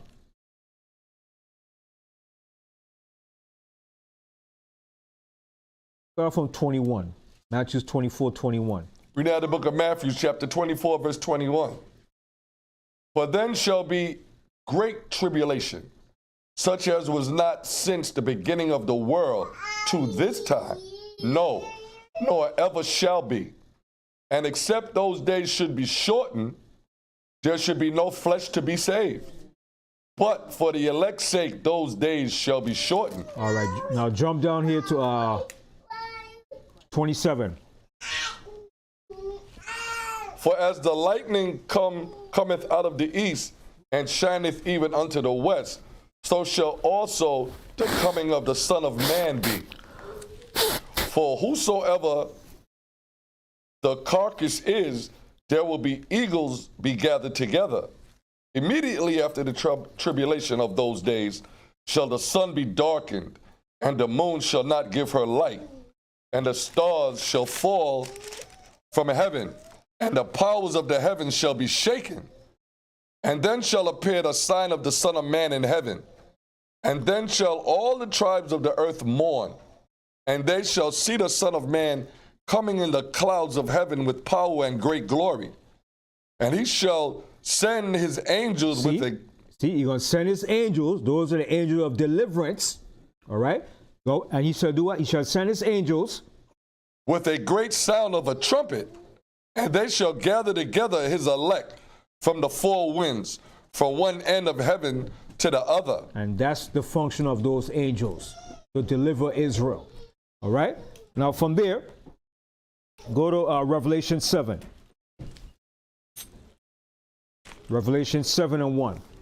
But before we go to Revelation, let's go to Isaiah 63. Isaiah 63, 8 and 9.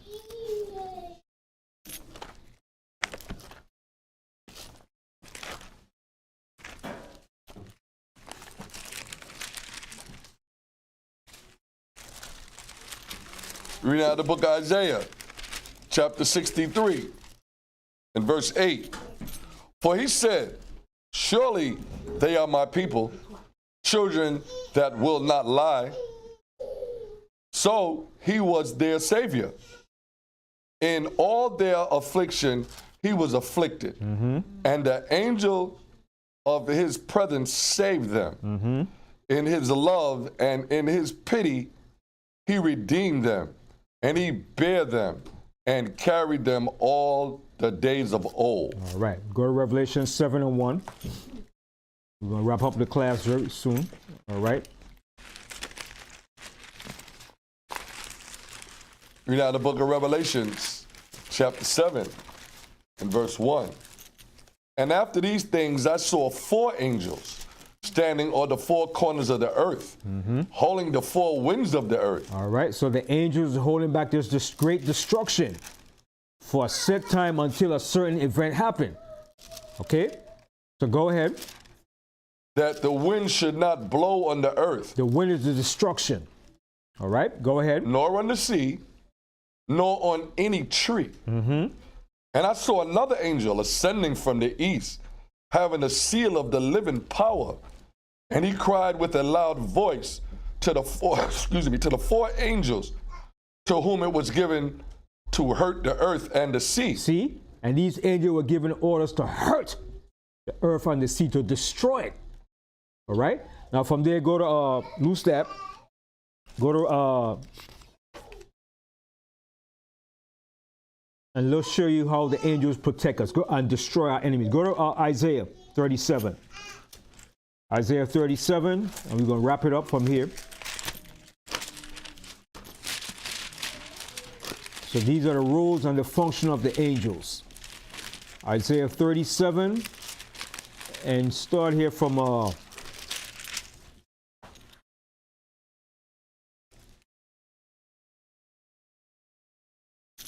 start from 35.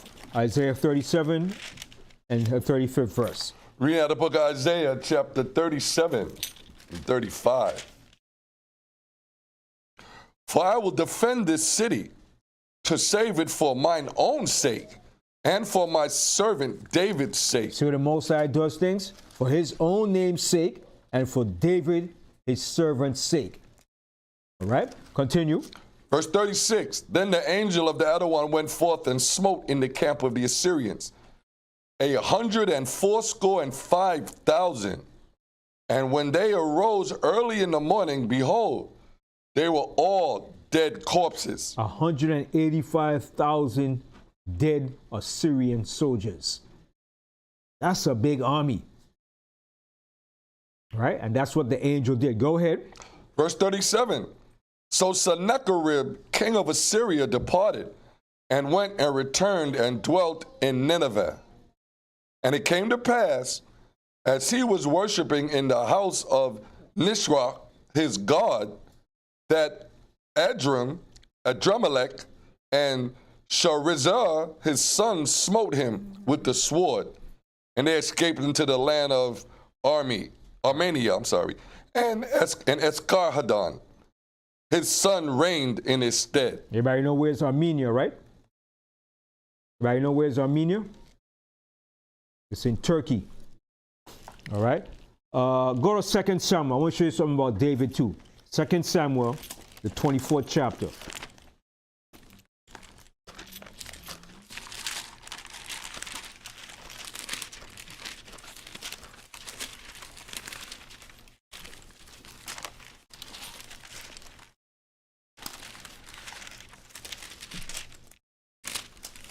2 Samuel 24 and start from the 15th verse.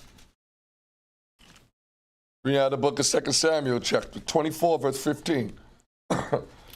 So the Adawan sent a pestilence upon Israel from the morning even to the time appointed.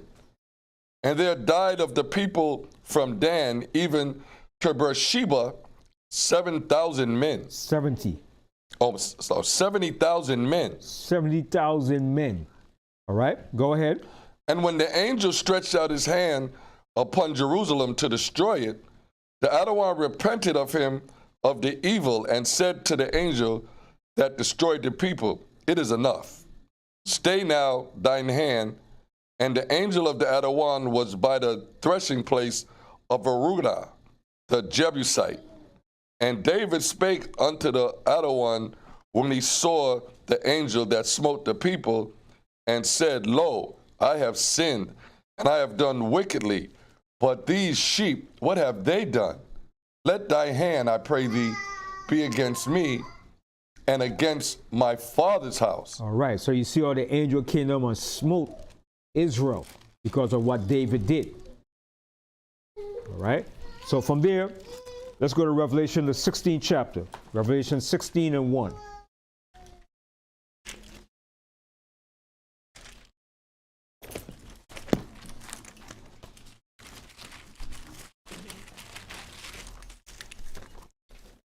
Read now the book of Revelation, chapter 16, in verse 1. And I heard a great voice out of the temple saying to the seven angels, Go your ways, and pour out the vials of the wrath of the Most High upon the earth. All right, so this the angels now bringing destruction and judgment. All right, go ahead. Verse 2, And the first went and poured out his vial upon the earth, and there felt a noisome and grievous sore upon the men which had the mark of the beast. See, going back to that again. The Most High is against anybody that take that mark of the beast. Okay? And what it says, read that second verse again. Read out of Revelation chapter 16, verse 2.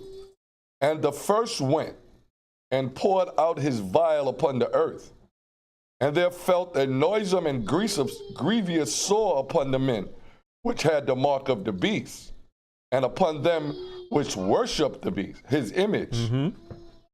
And the second angel poured out his vial upon the sea, and it became as the blood of a dead man, and every living soul died in the sea. Right. So what is that? What's in the sea that's causing the fish and everything to die in the sea? Nuclear radiation. Toxic chemicals, waste, nuclear radiation. All right? All the filth that they're dumping into the ocean and the seas. The seas are polluted, man. Okay? Remember when they had that tsunami in Japan back in 2010? And that nuclear reactor, that nuclear reactor spilled a lot of radiation into the sea. And all that radiation is still in the sea.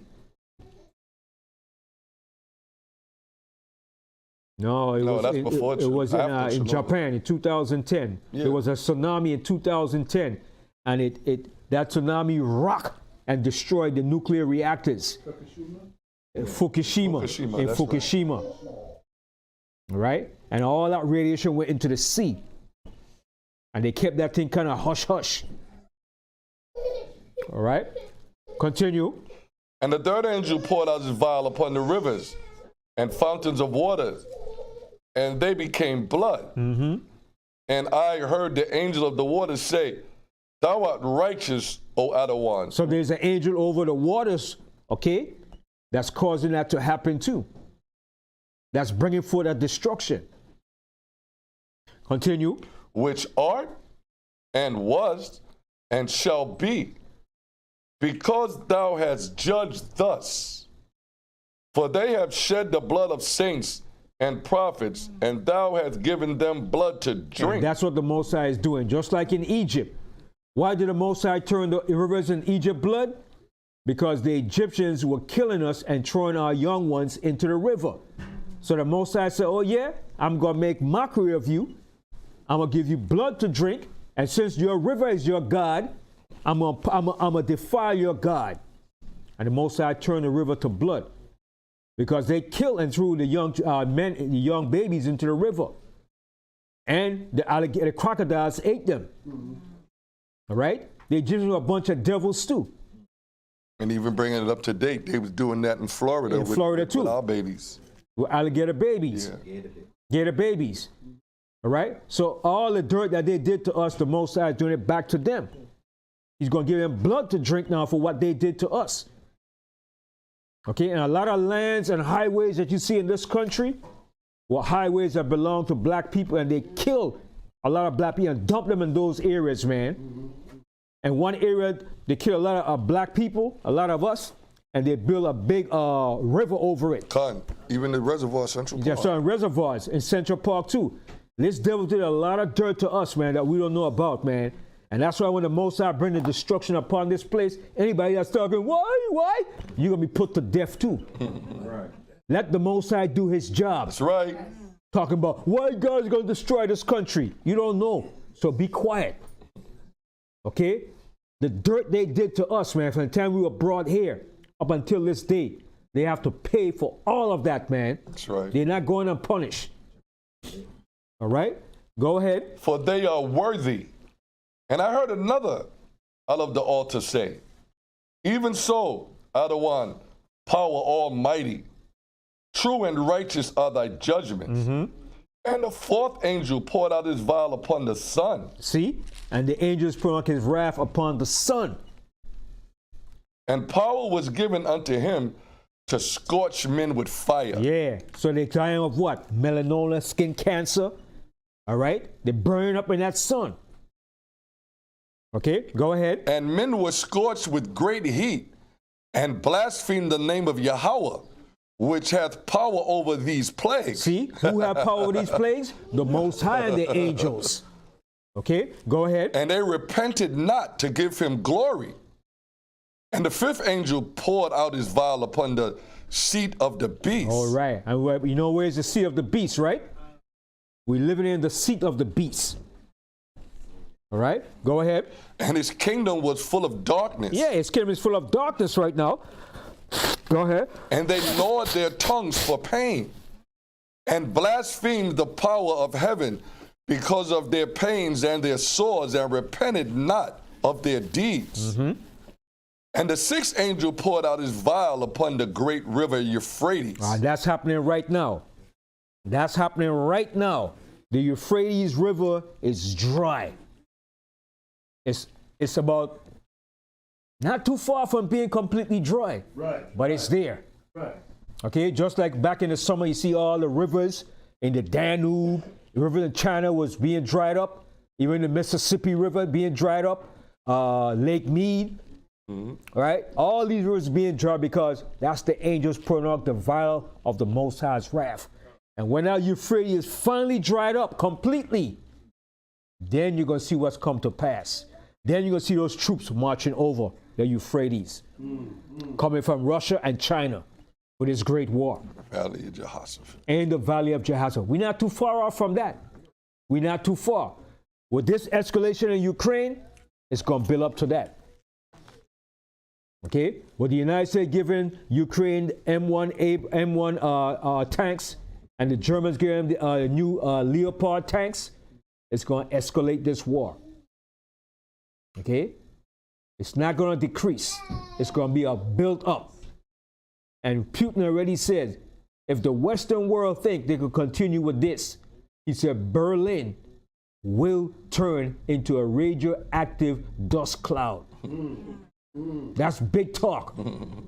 That's not no bluffing words. That's right. Radioactive dust cloud is nuclear fallout. All right? So that's big talk, man. All right? So NATO is already involved in this war. They can't turn it back now. Okay? The United States is involved in this war too. Okay? Continue.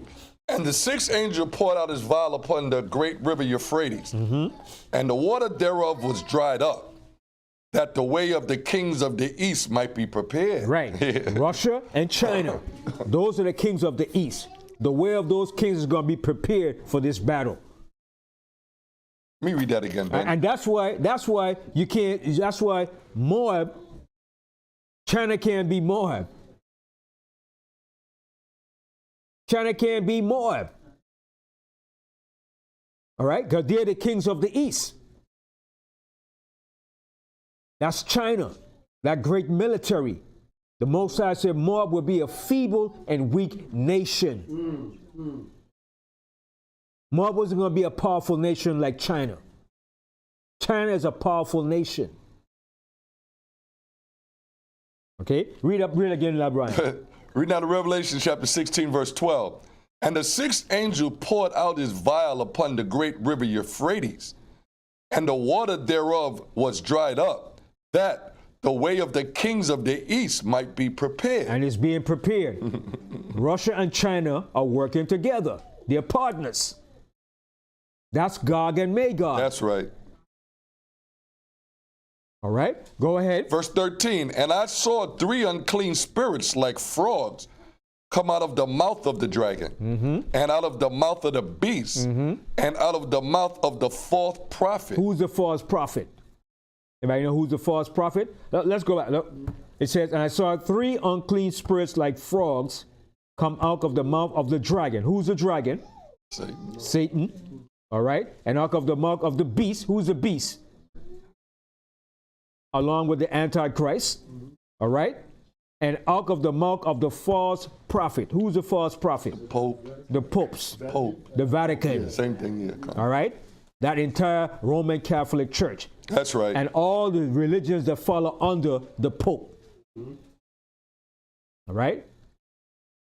Continue. Verse 14.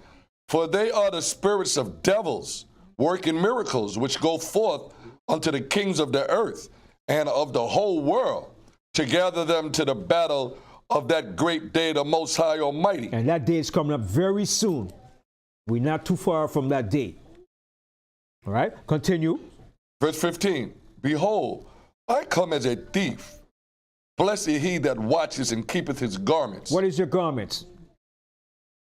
Right. It's not so much a garment you're wearing. That's right. It said, read it again. It says, blessed is he that Blessed watcheth. is he that watcheth and keepeth his garments. Your garments, yourself, your soul, your spirit. Right. All right? Lest Keep yourself in the knowledge, in the commandments of the Most High. That's your garments. Not so much a garment that you have on. All right? Go ahead. Lest he walk naked. Lest you walk naked. It's not talking about you walking physically naked. Lest you walk naked, not having the understanding and the truth of the Most High. You become naked. Those people out in the world, they're naked because they don't have the truth. They don't have that garment on them. So they're naked. We don't want to be naked. We're clothed with the truth of righteousness. That's right. All right? And this backs up what we saying in Genesis with Adam and Eve. Right.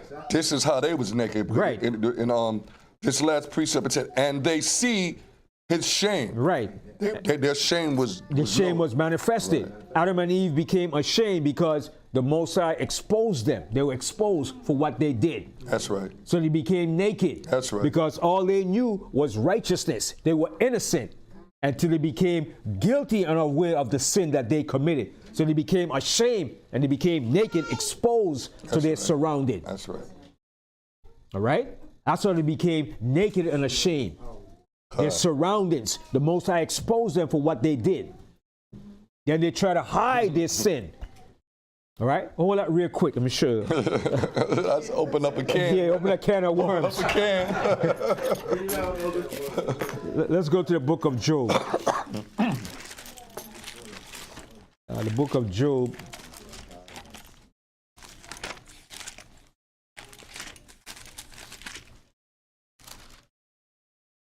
Job and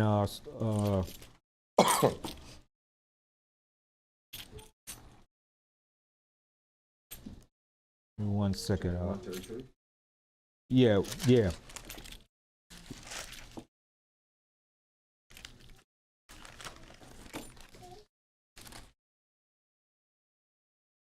So again, what you said? 31 and 33. Right. Right. Oh yeah, okay. Right. You put them on That's blast. That's it. Put them right on blast. I read out of Job chapter 31, verse 33.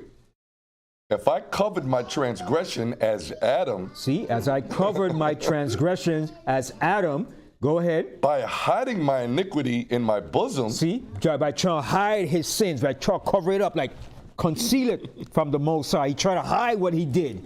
Mike. All right? He trying to hide what he did. Just like if you caught, if your mom said, son, don't you touch those cookies up there. And your mom went outside, and then she came in and saw you in the cookie jar, stuff in your mouth, and you're like, Mom caught you, what you gonna do? You're gonna feel like, oh shucks, mommy caught me stealing the cookies. And she told me not to eat the cookies.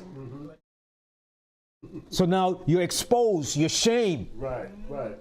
Because you were told not to do it, and then you're caught with your hand in the cookie jar, and some in your pocket, and stuff in your mouth. You can't say, oh, it's not me. You got caught. That's the same thing with Adam. So read that verse again, La Brian.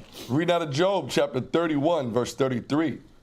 If I covered my transgression as Adam by hiding mine iniquity in my bosom, did I fear a great multitude, or did the contempt of families terrify me, that I kept silent and went not out of the door? Right. So in the midst of that, Adam was shamed because he knew what the Most High told him not to do, and he did it.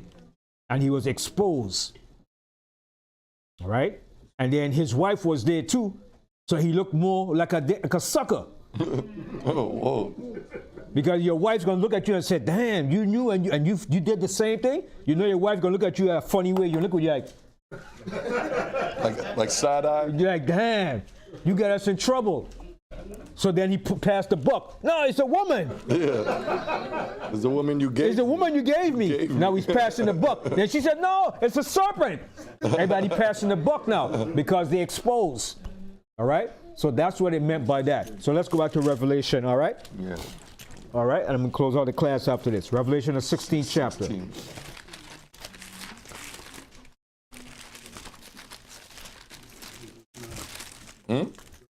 Okay. Reading out the book of Revelation, chapter 16, verse 9. And when men were scorched with great heat. Wait. No, we passed that. We had 13. Yeah. Verse 13. And I saw three unclean spirits like frogs come out of the mouth of the dragon, and out of the mouth of the beast, and out of the mouth of the false prophet. For they are the spirits of devils, working miracles, which go forth unto the kings of the earth and of the whole world, to gather them to the battle of that great day of the Most High Almighty. And why is this war is going to cause all nations to get involved? What's going to really trigger this war? What is the root cause that's going to trigger this war? Oil. Right. Or geopolitical movements. Everybody is vying for economical power in the earth. That's right. Whoever controls the resources of the earth is a top dog. Okay? And that's what it's about. Who's going to control the resources of water and all the resources that's in the earth. That's what it's about. Okay? Without economics, you don't have nothing. You have no power. Economics is the key to ruling the earth. Control of the resources of the earth. That's why it's a vital strategy for the United States to control all nations and have them under their banner so they could get their resources. That's right. You understand? China is trying their best now to get allegiance with other nations to get control of the resources. That's why they're in Africa now, trying to be good buddies with the Africans to get the resources. Because China doesn't have embassies around the world like America does, or military bases. America has bases, embassies, and diplomatic stations in every nation around the world, where they have connections to control the resources of the earth. And military installations. And military bases. Yeah. China doesn't have military bases all over the earth. America and Britain has the #1 military bases around the world. And even Russia has military bases around other nations. Cuba was going to be the launching pad. But Russia doesn't have military bases in all countries. But America, you could think about it, they have military bases in almost every country. Even in the Arab country, they have one of the largest military bases. And where is that military base in the Arab country?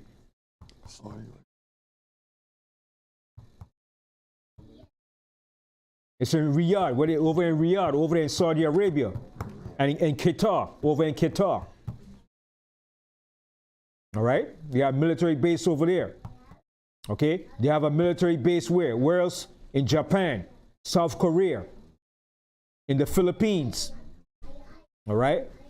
Almost everywhere you can think of, the United States has military bases. All right? So it's going to drag all nations into this war for the economical resources of the earth. All right? Even though they're using their new technology, they still need that oil. That oil is still needed. Okay? Go ahead. Verse 15, behold, I come as a thief. Blessed is he that watches and keepeth his garments, lest he walk naked and they see his shame. Right, and you don't want anybody to see your shame that you fell off from the truth. You didn't continue in the truth. All right, that's going to be a shame. All right, continue. And he gathered them together into a place called in the Hebrew tongue Armageddon. And that's where they're going to be gathered, in the place called Armageddon. Okay, go ahead. And the seventh angel poured out his vial into the air. And there came a great voice out of the temple of heaven from the throne, saying, it is done. It is done. When that seventh angel finished, it's done. And that's the time we're approaching, because 7 is a completion with the Most High. Right. All right, continue. And there were voices and thunders and lightning, and there was a great earthquake, such as was not since men were upon the earth. So mighty an earthquake and so great. And the great city was divided into 3 parts, and the cities of the nations fell. And great Babylon came in remembrance before the Most High. See, the Most High is going to remember Babylon the Great. The Most High is not excluding her, as some of us might think. The Most High said, great Babylon came in remembrance. Go ahead. To give unto her the cup of the wine of the fierceness of his wrath. So you see that? The Most High said to give her the cup of the wrath of the fierceness of his wrath. Babylon's reserved for that. All praises to the Most High. I'm not stopping that. I'm not standing in the way of saying, no, Most High, don't do that. Do your thing, the Most High. And any Negro that say that, stand in the way to say why he's going to destroy America, you're going to be the first to be silenced. That's right. That's okay? Right. There's a Negro out there called Peters. What's his name? That coon?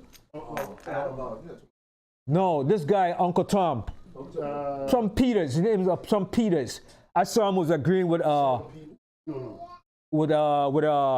DeSantis, when DeSantis put a ban on all African studies, and he said, yes, DeSantis, I'm agreeing with you. So, the rapper, he's a coon, man. He's a coon from the word go, man. All coons, you have your day coming, man. So continue being a good coon. Yeah. Huh? No, I forget. His name is some Peters. I forget his first name, though. But he's a real coon, man. A real coon. Remember Lot's wife, Peters. So all you coons, keep up the good work, because you're reserved for the day of judgment. All right, continue. And every island fled away, and the mountains were not found. And there fell upon men a great hail out of heaven, every stone about the weight of a talent. And men blasphemed Yahweh because of the plague of the hail. Right, and that hail, that's about 75 pounds. That's right. When that drops on you, man, that's going to crush you, man. All right? For the plague thereof was exceedingly great. All right. So with that, I say shalom, and I end the class. And keep watching the events that's being unfolded, because it's building up to that great time of the deliverance of Israel and the destruction of the great whore and all world empires. Shalom. Shalom. That's what